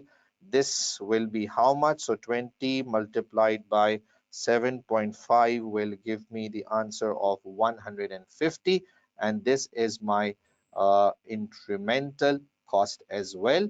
So both are my incremental cost, and the total is how much? The total is 1850. Okay, through everyone. I hope this is clear. And the two concepts were used here. One was incremental, and second that I used was the concept of committed cost, right? So we are done with this one, and I hope there is no issue as far as this first is concerned. Things are clear to all of you in this case. Okay, so let's just a second. Okay, so let's move towards the next one now, and let's see what are we supposed to do in the next question. So this is 1850. I'm getting the answer, right? Okay, 1850. That's right here, 1850. Now, second, kitchen. What to do for kitchen? So let's go towards kitchen. Here we have the non-current asset paragraph. So let's read this now. A new kitchen will be required. Okay, this can be purchased for 4,500. Okay, the fitting cost will be 2,000. Okay, so let me write here the new kitchen incremental cost is 4,500 plus the fitting cost will be of 2,000. So the new kitchen cost will be 6,500. Alternatively, the existing kitchen can be refurbished. Now, alternatively, which means this is your one option and this is your second option. Okay, that is the refurbishment one. The materials for refurbishment will cost 4,000. Okay, so let's start doing the costing of this. 4,000 is the refurbishment cost, and 40 hours of semi-skilled labor will be employed for specifically refurbishment at a cost of 15 per hour. Now, do you think is this a relevant cost? Okay, Do you think is this a relevant cost of the semi-skilled labor? Yeah, it's a relevant cost of semi-skilled labor because material is a relevant cost, plus the refurbishment labor work is also a relevant cost. So 40 hours, right, multiplied by 15 per hour. Okay, so that makes 600. Okay, it's a 600 cost that is also relevant. 600 cost, right? Now, after this, it says that the fitting of refurbished kitchen will be 10% less than a new kitchen. Okay, so the fitting cost of this current kitchen will be 10% less. Now, the cost of the new kitchen fitting is 2000, right? It's 2000. So this means that I will add 2000 multiplied by, sorry, nothing multiplied by, yeah, 2000.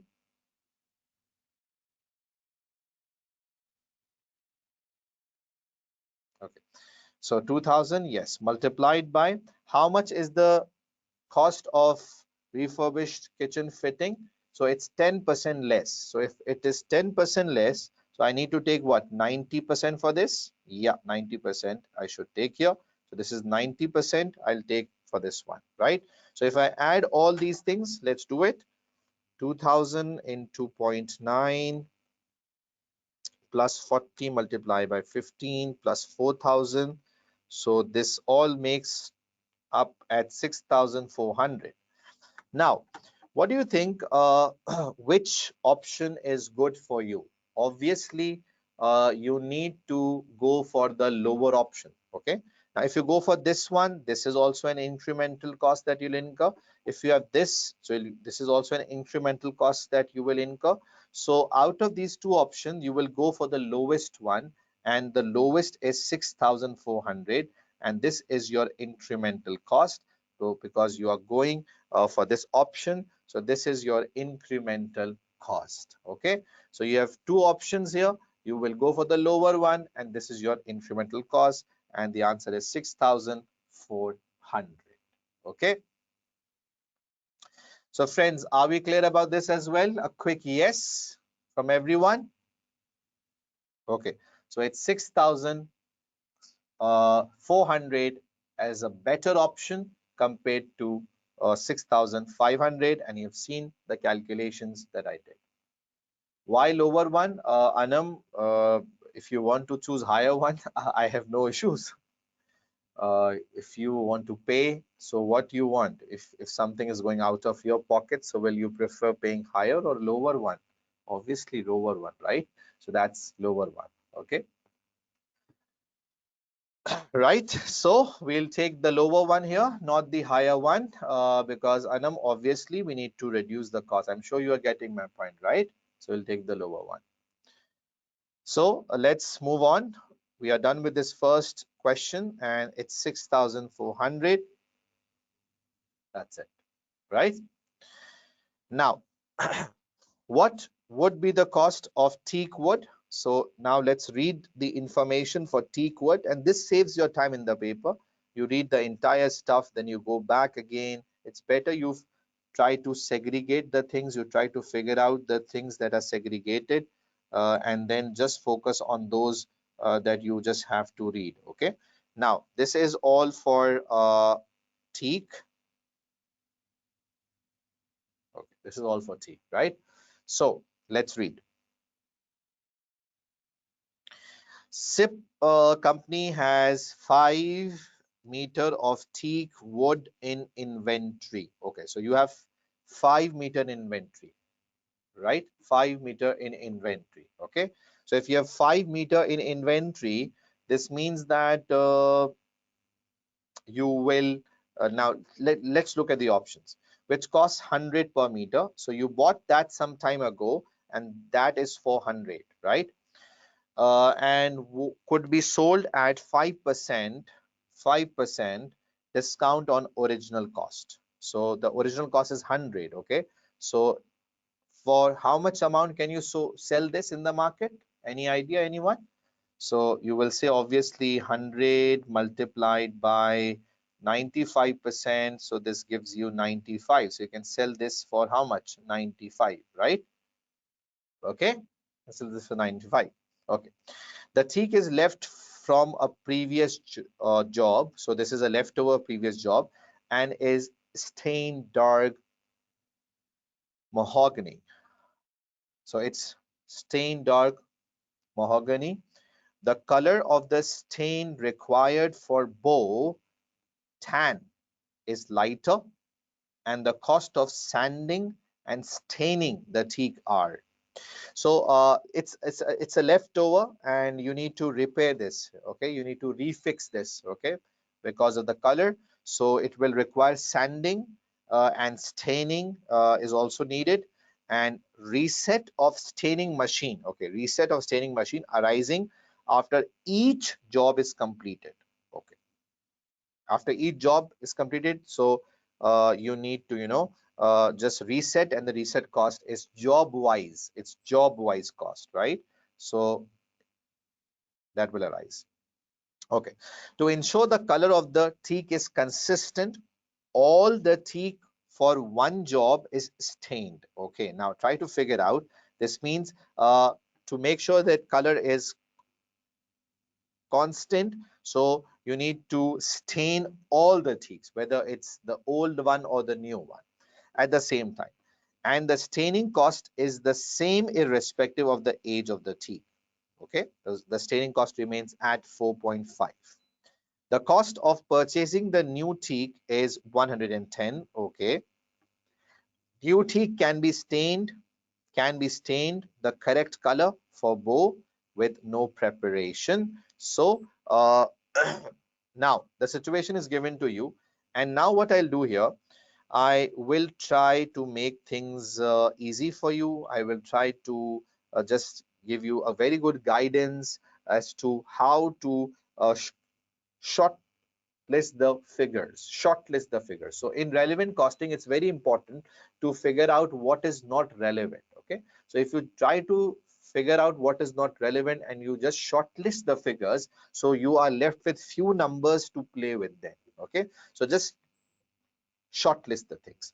Now if I say this 100, so this 100, so this figure of 100, this will not confuse me if I take a decision on this. And this 100 is what? It's an irrelevant cost because it will be classified as a sunk cost. So it's your past cost, already had been incurred. You bought it some time ago, you paid for that already. So right now, standing at the current position, you don't have to go towards that, and that's a sunk cost for you. Okay, so it's gone.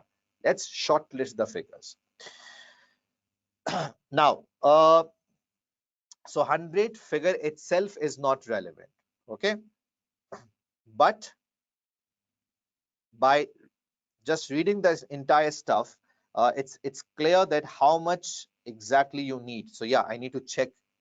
I exactly need 10 meters of teak wood. Okay, so let's now start the working.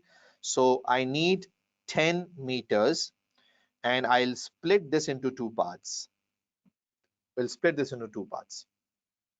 Now 5 I have in my inventory here.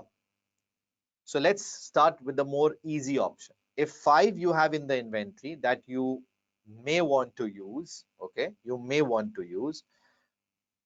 The question is, what about the other 5? So let's start with the easy things. So what to do with the other 5? So it's simple. 5 you have in the inventory which you may think to reuse, but the other 5 you will buy from outside. So you need to buy the other 5 new from the outside, and it cost how much? It cost 110, right? So this other 5 is very straightforward. You know what you have to do. 5 into 110 will give you 550. Now this 5 is purely your incremental cost. Okay, see the way I'm handling the situation, making it clear, simple, easy for you, and picking things one by one. Okay, so 5 meters is clearly decided that I'll buy from outside, and that will cost me 110. So now the only decision that I need to take is 5 meter that I already have in my inventory.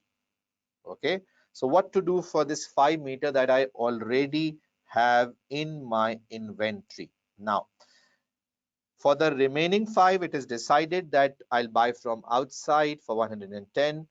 For the 5 that I have in my inventory, what two options are coming in your mind? Can anyone quickly pitch in and let me know the quick options that are coming in your mind, or there is no option? So yeah, for this, I have two options in my mind. Okay, one is uh,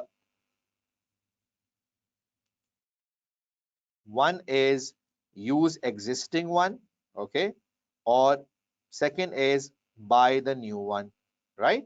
Buy the new one. Okay, so now if I buy the new one, that will cost me 110, right? So let's look here at the option if I use the existing one. For that, I need to check whether using the existing one will cost me more or less than buying from outside. Okay, so I'll compare these two and then I can decide, okay, I have to use existing one or I need to buy the new from outside. So let's do the calculation of this here, and this calculation will be done for the used one. So let's have a good look here. For the 5 meters that I will use, that already I have in my inventory, so the first cost that I will incur is the cost of sanding, right? The cost of sanding. So what do you think? I need to incur the cost of sanding here. Yes, I need to incur the cost of sanding. So that is 14 per meter. Okay, this is the cost of sanding. Okay, cost of sanding. Done. Okay. Second, second. What is second? Listen, what is second? Second is the now this sanding is what? This is an incremental cost, right? This is an incremental cost because I will incur this sanding cost. It's my incremental cost. Okay. Now, if I'm using the current 5, I'm foregoing one thing. And what I am foregoing here? Can you tell me? I'm foregoing here the opportunity to sell this at 95 per meter. Okay. So by using this, I'm not able to sell this in the market at 5% discount. Okay. So I'm losing this opportunity.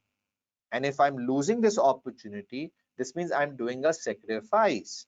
And if I'm doing a sacrifice, this 95 per meter is my opportunity cost. This is my lost income. Okay, what is this? This is my lost income. Are you all getting the point? This is the lost income. So I can even write this here as well to make it more clear to you people. It's the lost income. And this is my opportunity cost. Agreed, everyone? Yeah, it's my lost income. So it's my opportunity cost. Now, if you see, I add these two. So I come up at how much? I come up at 109. Now you decide. 109. Now you decide whether it's good to buy at 110 from outside or it's good to use the current one for 109. Is the internal rectification a good option or buying from outside? So you need to compare these two, and the decision will be obviously that we will not buy this from outside, rather we'll use the one that we have internally. Okay. Okay. Now the question that might come in your mind is why I didn't took this staining part here. Okay, why didn't I took this staining part here? Is because that is because this staining is something which you need to it's not a committed cost. Now it's wrong to say it's a committed cost. This staining will be required irrespective of what you buy or you rectify internally. So it says irrespective. Staining is needed for both the one that you're buying from outside. So you will charge the staining cost to that as well, and you will charge the staining cost to the one that you are uh, rectifying in-house, because you need to make sure that all the teaks look same. Okay, so the staining cost is basically something that you incur when you buy it or you rectify in-house. So the first thing that we had to look here was what should we do for the 5 meters. So the 5 meters, it's decided that we will basically rectify it in-house. Okay, okay, that's nice. Now you might be thinking, is it the answer? No, this is not the answer. So let's move on. Let's move on. Now let's do one thing on the basis of what I've concluded here. 5 meters into 109. If someone can quickly work out and tell me, 5 into 109 means 545, right? So this is basically clear now that uh, the in-house 5 meters will cost me 545, and the 5 meter I'll buy from outside will cost me 550. So these two are my costs up till now. These two are my relevant costs up till now. Okay, but it's not enough now, because I'm working out the relevant incremental cost, right? So what to do now? Now I'll take the cost of staining here. Staining is a relevant cost, and I should take the cost of staining as well. What do you think, guys? We should? Yeah, we should. So staining we have to take separately. So now I'll do one thing, that I will also take the staining cost. And how will I work out the staining cost? It's 4.5 into, can you tell me the meters that I should take here? So I'll take the 5 meters that I'll buy from outside, because consistency is important, and the 5 meter that I have rectified, both will be used, which means I'll multiply this with 10. Yeah, 10. So this staining cost will be 10. Now OTs like these are difficult in your section A as well, and this is what people these are the question which people are not able to handle in the paper. So yes, try to figure out, this is the complexity you have to handle. Okay, so done, no issues, clear, straightforward, up to the mark, to the point. Getting the point? Now this is the cost, which is 450. Okay, so do you think I'm done? Do you think I'm done? No, because you will use the machine on this job. So whenever you use the machine on a job, you also incur 80. So yes, we also have to take the cost of the staining machine. Okay, we also have to take the cost of staining machine, because this cost is dependent according to the job. Yeah, so I will take this as well. Okay, I will take this as well. Are you getting the point, my friends? Okay, so this is also a cost that I have to take here. Now let's finalize the final figure. Okay, so what is the final figure? So let's look here. What will be the final figure that I should take here? It's 550 plus 545 plus 45 plus 80. So all these will make up how much? Can anyone of you tell me the figure, the total figure?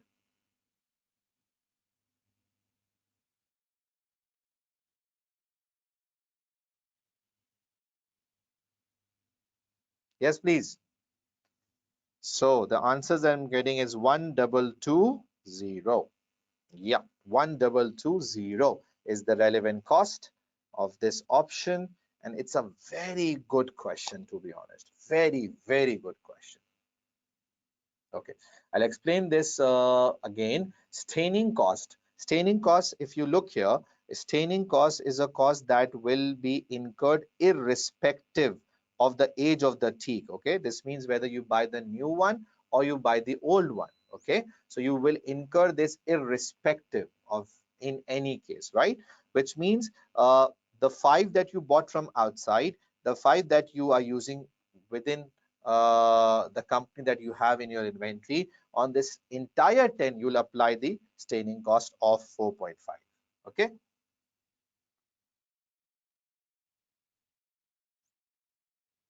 okay, the last two costs are not irrelevant costs. Don't consider these two as irrelevant costs. No, listen, you are calculating cost for the job.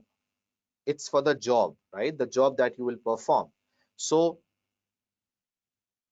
if you will use the staining machine, okay, so you need to incur the cost of resetting machine as well, because this entire 10 meter will be used on a staining machine. Yeah, so that is why if you use staining, you will reset the machine and that will incur a cost of 80.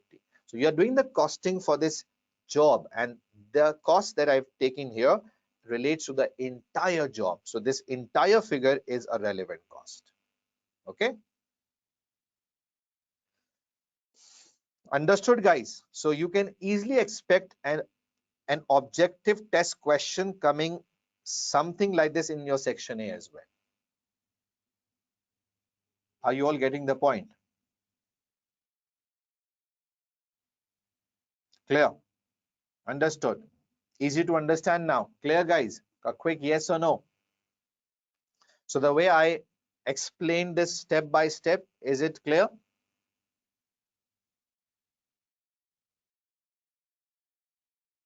Okay, so done. Great. Today was all calculation day. You just saw today was all calculation. Yesterday we were doing theory more. Today was it's all calculation. Okay. Now, is it too much working? So Alex, I'm sorry, I need to contact your examiner for it, and I need to tell examiner. Now, Alex, one thing I need to tell you, listen, some questions will take more time, the others will take less time. Okay, so you need to average it out in the paper. So this question is taking more time, but the previous one didn't took too much time. So the average that you need to keep in your mind is 1.8 into 2, which means that 3.6 for one question. So you have 18 minutes altogether, right? So you need to make sure that within 18 minutes you are done. So that is why first solve easy OTs in the 18 minutes and then the difficult ones.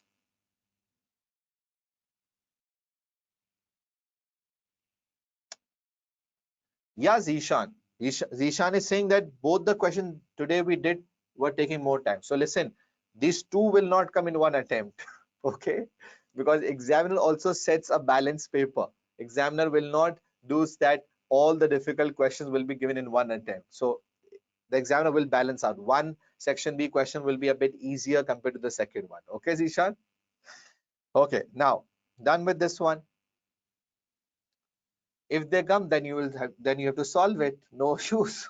Then you don't have any option. Okay. Now let's move on, and the answer is 1220. Yeah, it's 1220. Here the answer is. Okay. Next is third one. What costs should be included in the code for skilled and unskilled? Okay. So let's now move towards the paragraph of labor. Yeah, here is the paragraph of labor. We have a good amount of space as well. So I'll just try to book my space. This is the paragraph. See the technique. Are you learning the technique how to deal with section B's? I've really focused this time on section B's from day one. Okay, because theory and section A and B is the main trouble for the students. Okay. Now 100 hours of skill. First, let's focus on skill and let's not focus on skill. So let's just focus on skilled only. 100 hours of skilled and 56 hours unskilled will be required. Okay. Skilled labor is paid at a market rate of 25 per hour and is currently fully employed on another job. Fully employed is important for me, which means uh, the skilled labor currently is working on the other job and he's busy and you can't touch him. It's a situation where you can say there is no spare capacity available. Okay, so no spare. Where they earn a contribution of 8.6 per hour. So the job where the labor is working, they are earning a contribution of 6 per hour for the business. Alternatively, new skilled labor could be employed. Now, alternative gives you the option, but new workers will require a training at a cost of 14 per hour for the first 10 hours that they are working. Okay. Now, you need how many hours? You need 100 hours. So again, do you have options? Yeah, the question has given you options. One is use existing labor, the one who is busy. Second, use new labor that requires training. Now you need to work out the figures for both and compare. So let's work out for the first one. Use new labor. So 14 hours at a cost of 10 is a training cost. There are two costs involved in this. Number one is the wages that you will pay them. 25 into 100 is the hours required. That makes 2500. Second, the training cost. 10 hours into 14 is 140. So the cost is 2640 if you opt for the labor from outside. Okay. And now let's compare with the cost that you will incur if you go for the existing one. Now, if you go for the existing one, uh, what will we lose?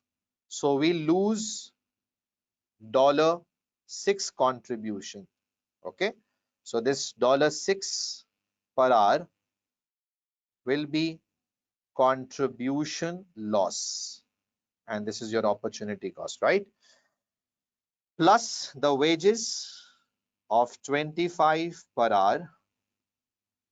And this makes 31 per hour. Okay. So 31 per hour altogether is the total,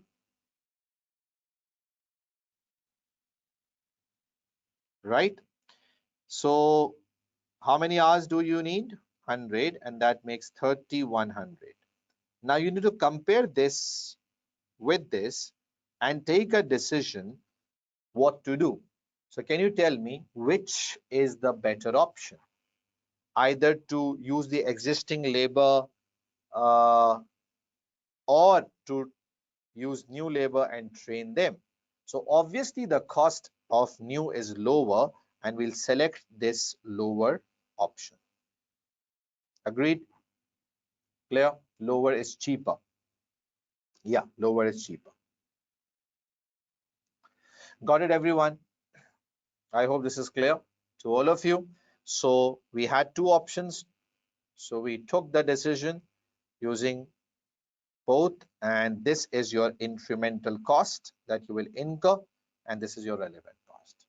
Got it, everyone? A quick yes from everyone.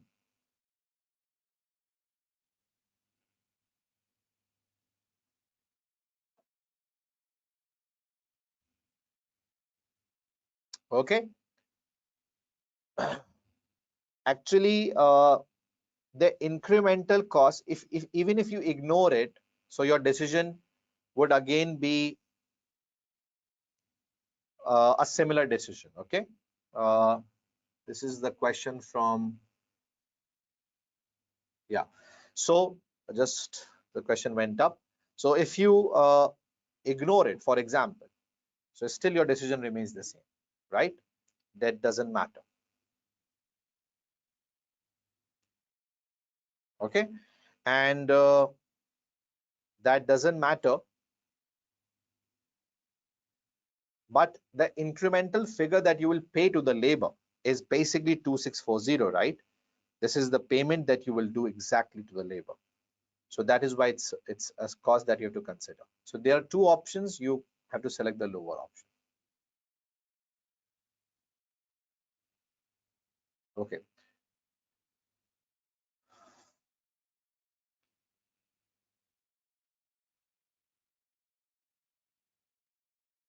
Okay. So the point here is that you just saw here that you had two options. You compared the two options and you went for the lower option, the lower cost option, and this is 2640, and this is the answer for you people. Now, any issues, guys?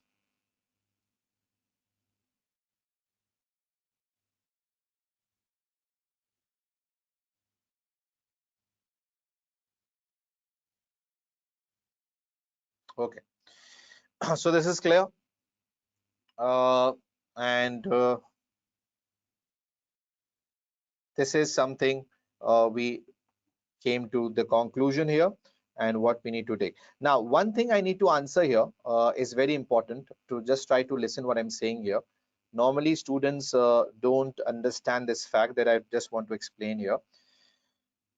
And this will just clear certain students' questions. Just listen what I'm saying.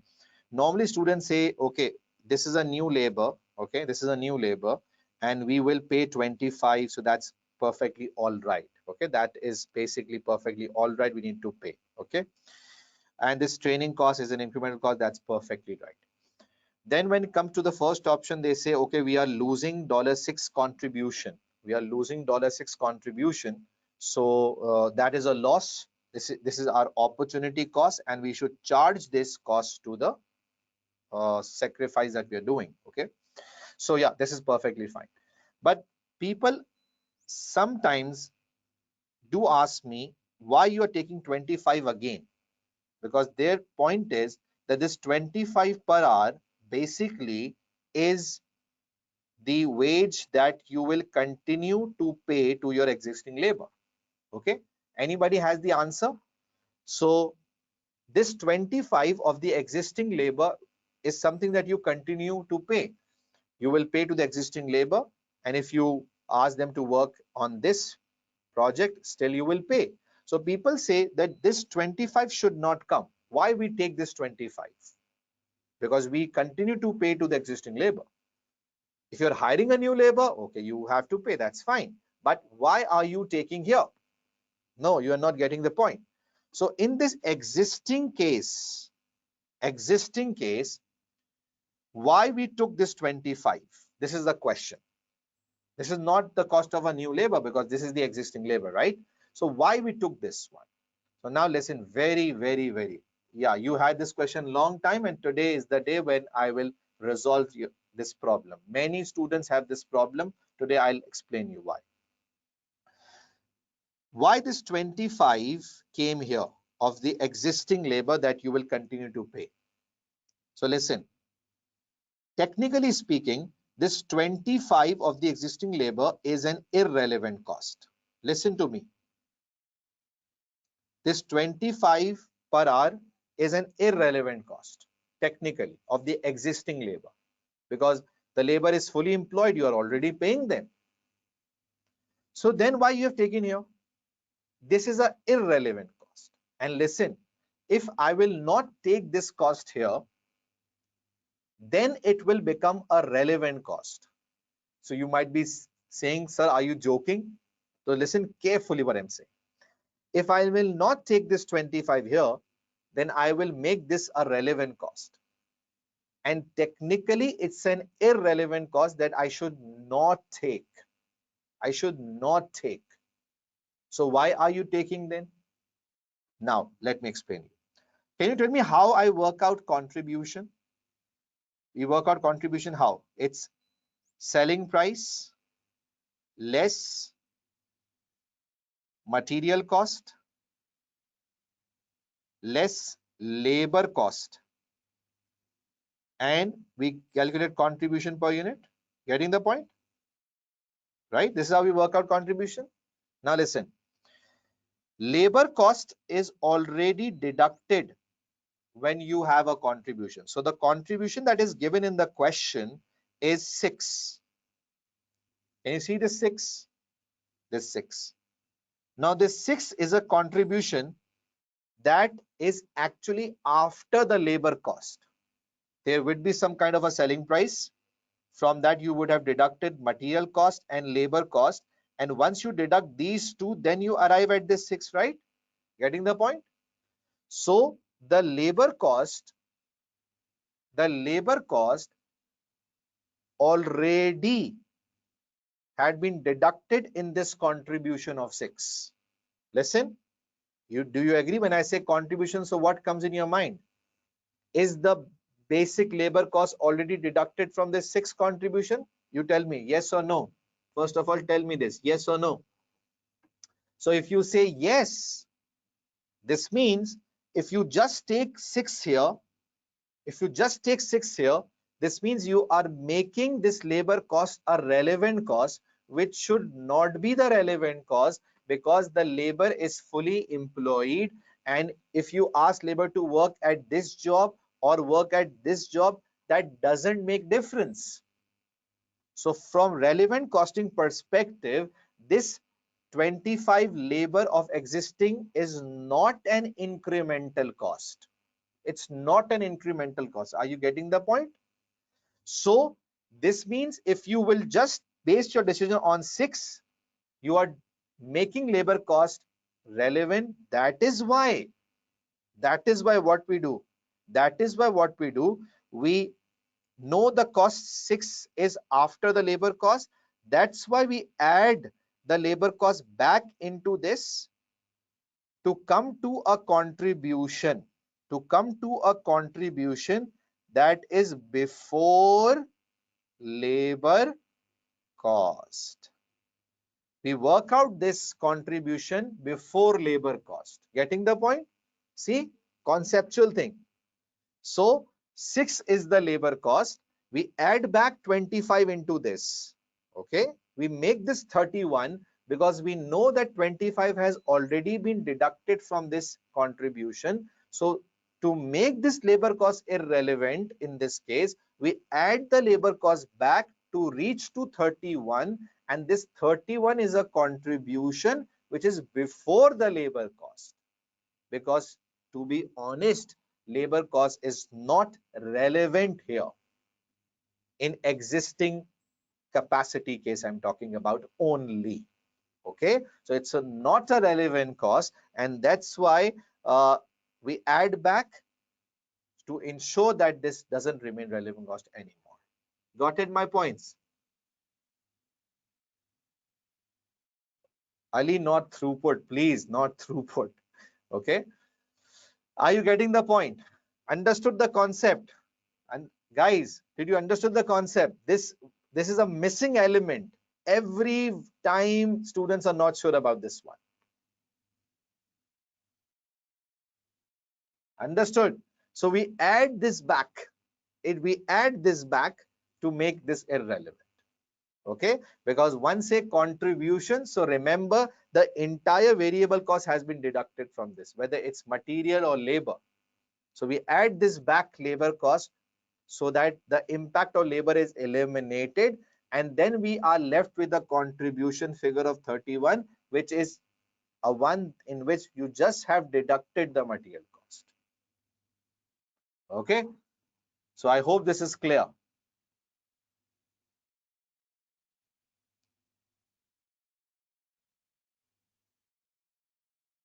Okay, so I hope this is clear.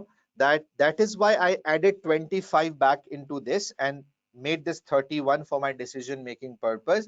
Now this 31 is basically a relevant figure, because in this 31 you have added back the labor that is already deducted from 6. If I say contribution, means labor cost has been deducted already.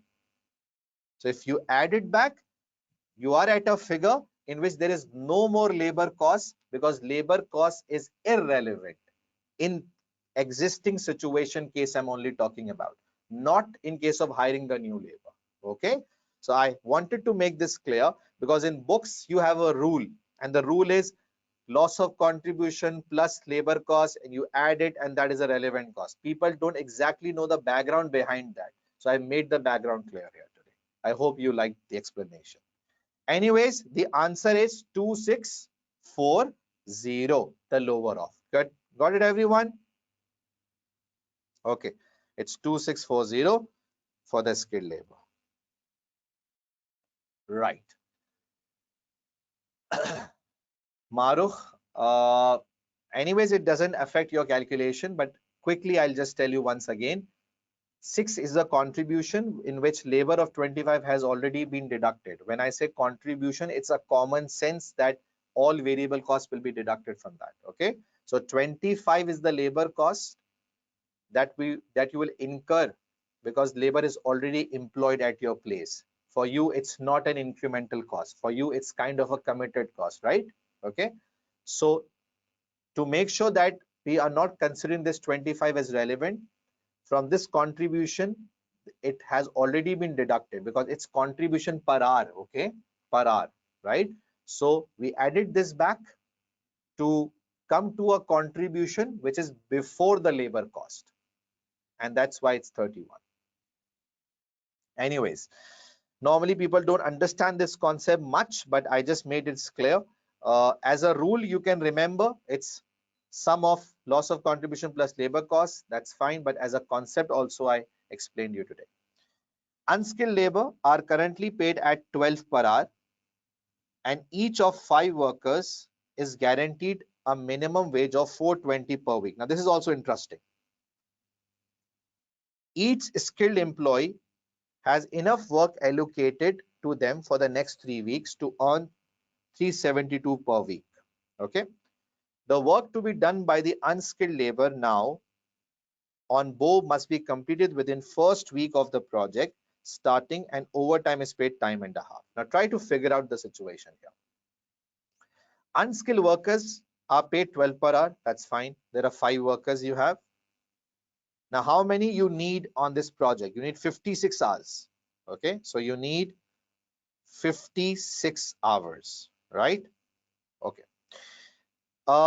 You are paying them a guaranteed minimum wage of 420 per week. Is that true? Is that true? Now, guaranteed minimum wage is what? Is it relevant or irrelevant? So, guaranteed minimum wage is a committed cost. You will keep on paying because of the commitment you have done, whether you have work or not, whether you work, whether you use that labor on one work or other, you keep on paying them. So that is irrelevant cost. It's a committed cost, right? So 420 per week you pay them, and the per hour rate is 12, right? Each unskilled employee, remember the word each, has enough work allocated to them for next 3 weeks to earn 372 per week. Okay, so this means that they have work amounting to 372, right? So can you tell me how many hours of the labor are currently engaged already for which you are paying them? Can anyone of tell me how many hours of labor they are already engaged for which you don't have to make the additional payment, and they are totally busy in those? So you can work out that very easily. How? 372 divided with 12 is the rate per hour, which means that how many hours are already engaged of the labor. So 372 divided by 12 makes how much, guys? 31 hours. 31 hours of labor is already engaged. Already engaged. Getting the point? You pay them for 420. You pay them 420 per week. So for how many hours do you pay them? 420 divided by 12. 420 divided by 12 makes how much? 35. Okay, so you pay them for 35 hours and 31 hours they are already busy. Getting the point? Getting the point? So 420 divided by 12 means 35 hours you pay them, okay? And 372 divided by 12 means 31 hours they are already occupied or busy, right? Getting the point? Now calculate the difference of these two. How many hours are spare? How many hours are spare? So 4 hours are spare. 4 hours are spare. Okay? 4 hours are spare. Are you all getting the point, friends? You should be. 4 hours are spare here. Now, what to do for 4 hours? So, can you use them for 4 hours? Yes. Do you need to pay them for those 4 hours? No. You don't have to pay them for 4 hours. So, this 4 hours is what? Per worker? Yes or no? Okay. So now what will we do here? How will we work out the cost of the remaining hours? Any idea? How many hours we need to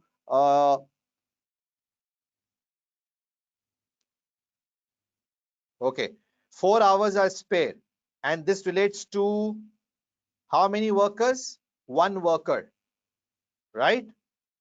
So 4 into 5 people you have. 4 fives are 20 hours are spare. 20 hours are spare and zero relevant cost for 20 hours.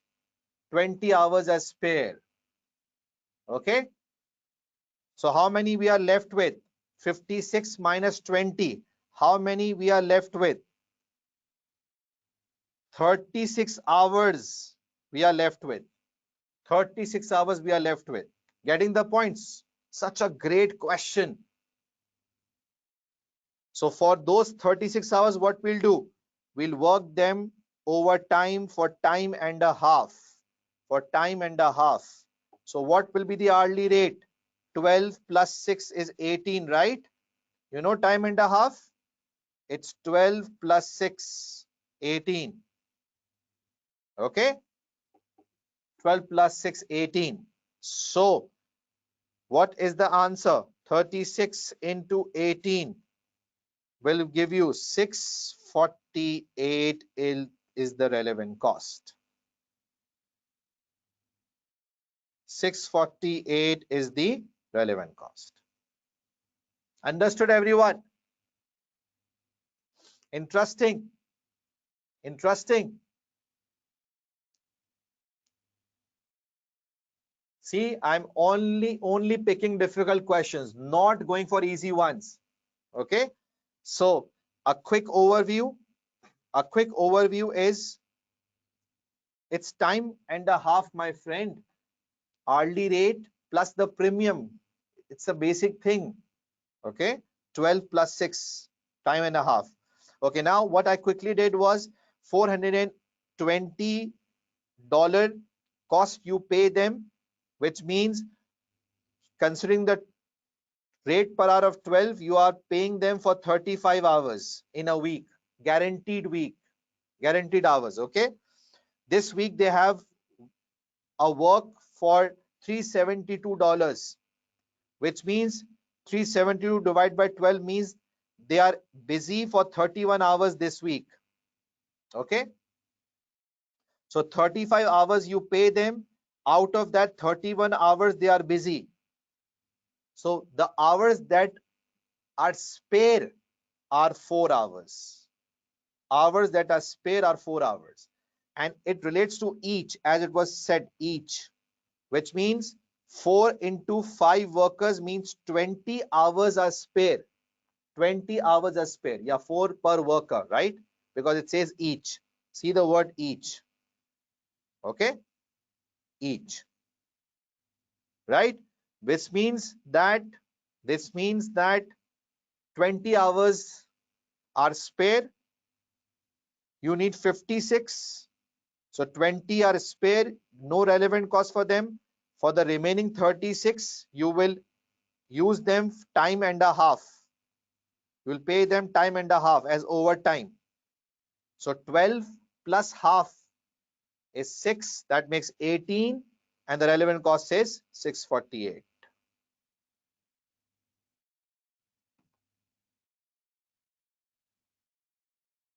Okay. A question from a student: if the answer of skilled labor is correct and the answer of unskilled labor is wrong, so will you get 2 marks or not? Or will you get 1 mark, the half mark? So you will get 0. You will get 0. Okay. So I hope this is clear. Got it, everyone? Interesting.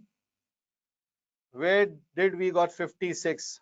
Oh, brother, 56 is written in the question.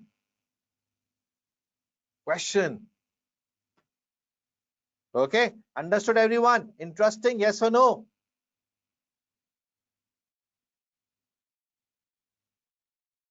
Come on. Are you all with me?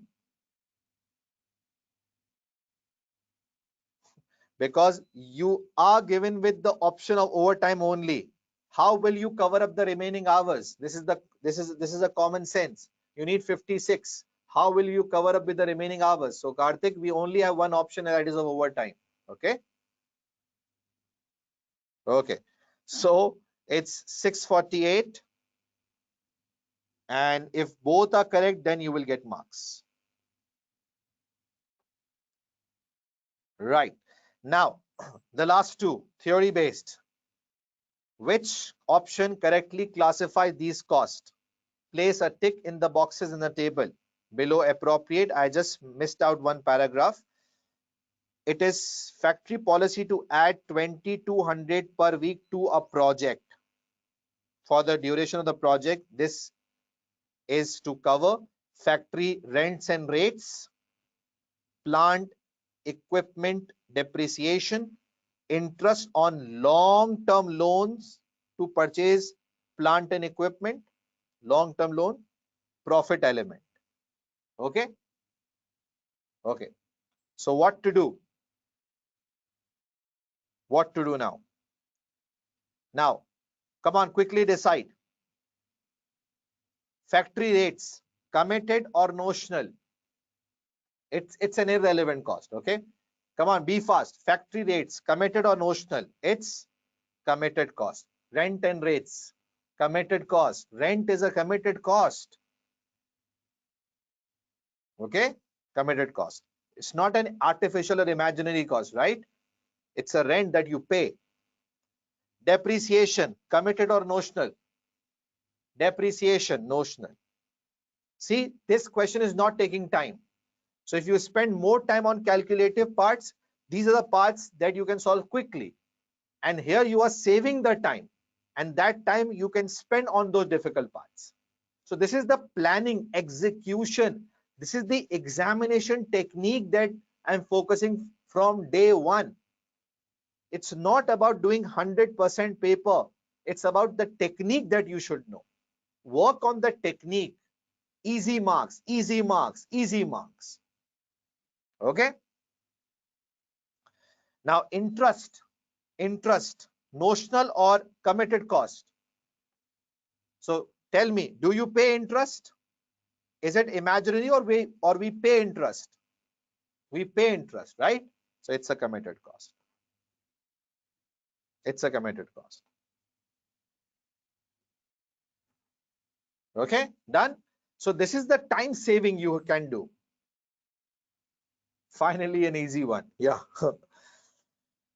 Now, to be honest, in this webinar, I'm not focusing on easy questions. I'm focusing on those that requires you and the proper understanding. And this is what this webinar will bring a change in your mindset. You will learn new techniques. You will learn how to handle difficult areas. I hope I'm trying my best. I don't know whether I'm successful in doing this or not. Anyways, which two of the following are true?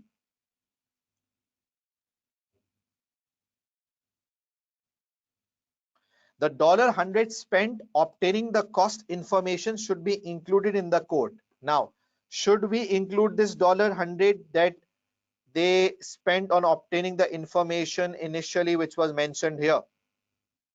Here. No, it's a sunk cost. Already had been incurred. Okay. At the point of decision making, already had been incurred. So it's a sunk cost, not relevant. Done? Okay. SIP company should consider the effect of the refurbishment on the tax the company will pay and include the tax effect in the quote as a relevant cost. Now, is it true or false? Is it true or false?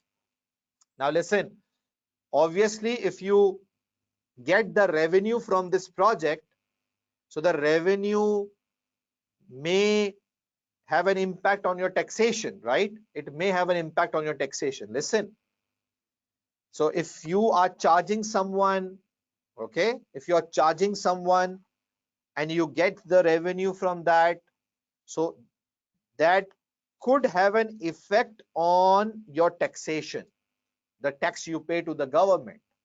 Okay, that could have an effect on your taxation. And if it is the case, the relevant taxation that gets affected because of this project, so that tax amount that will arise because of this project is a relevant cost, and this is relevant. You should consider this. Now majority I am seeing on the screen are saying irrelevant, irrelevant, irrelevant. But this is relevant because you didn't understood the meaning of this. Yeah, see, you will go for this project. If you go for this project, you get the revenue from this. It may have effect on your taxation. Okay, and the effect of tax came just because of this project. So this is a relevant cost. It's a future related thing. You take the project, your tax amount gets affected because of that. So that figure which came because of this project, the tax figure which came into presence because of this project is a relevant cost. Okay, and majority was saying here no, false, because they didn't understood. Now what we do in paper, something which is difficult to understand, we think that is not an option. We make our life very simple in that case. We say, oh no, that could not be the option. No, that's wrong. It's not that you didn't understood could not be the option. Yeah, it's an incremental cost. It could be an incremental cost. If you are paying more tax, for example, so that additional tax that you paid is an incremental cost. Yeah. Okay. I hope this is clear now. Opportunity costs arise when scarce resource which has an alternative use in the business is used in the project. I'm sure everybody will agree this is a relevant cost, right? This isn't true. But because two statements were required, so people thought, okay, the last could be true, which is wrong. Relevant costing is a technique used in CVP analysis. Now today we did CVP. Today we did CVP. So did we use relevant costing in CVP? Come on, tell me, did we use relevant costing in CVP? No, we didn't. But because people were sure about this one, you are sure about this one. You are not sure about this one. You are sure about this one. And because the requirement asked you to find out two things, so you said, okay, this and this. No, that's wrong. That's wrong way of selection. That's why we say that multiple response are difficult in the paper, because there could be more than one right answers. In MCQ, you know, you need to select the best one, so you do it very easily. But in multiple response, you need to select more than one right answers, and that is a question where your concept gets really tested.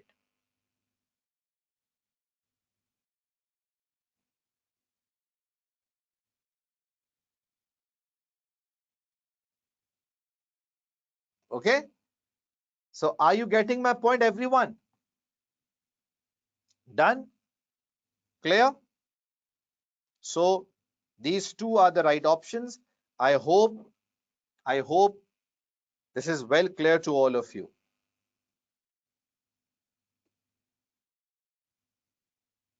Okay, so you just saw that I did use the technique of relevant costing here. I covered incremental cost, opportunity cost, sunk, committed, notional, everything. All 5 things were covered. Rule of 5. Remember the rule of 5 that I taught you? Entire rule of 5 was covered in this question. Understood, guys? What's your feedback? Understood? Okay. The $1 million plan for decision making will be shared on the WhatsApp group today. If you are not part of the group, please send me a quick message on this number. I'll add you in the group. I'll send you the link. So you will get link for relevant costing, other areas, linear programming, okay, and risk and uncertainty. Someone was asking me risk and uncertainty, so that will also be covered. Because factory rent and rates is a committed cost. You have to pay that, okay? So we consider this as something we have to pay anyhow, right? As you pay maintenance of a factory anyhow, so this is also you have to pay. Okay, Fahad, clear? Okay, guys. So quickly, I think I've covered all your questions today, side by side. So please share your feedback with ACCA after the session. You get the feedback form. You can give me the feedback. How was the today's session? Overall, 4 days have been done. In these 4 days, how you feel? Are you confident? Did you learn new easy things or not? Please, I need your feedbacks.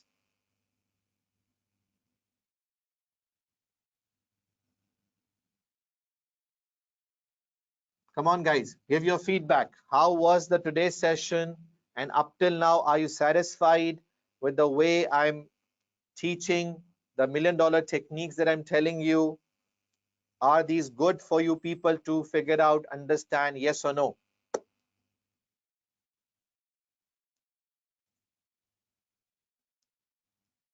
Are you happy?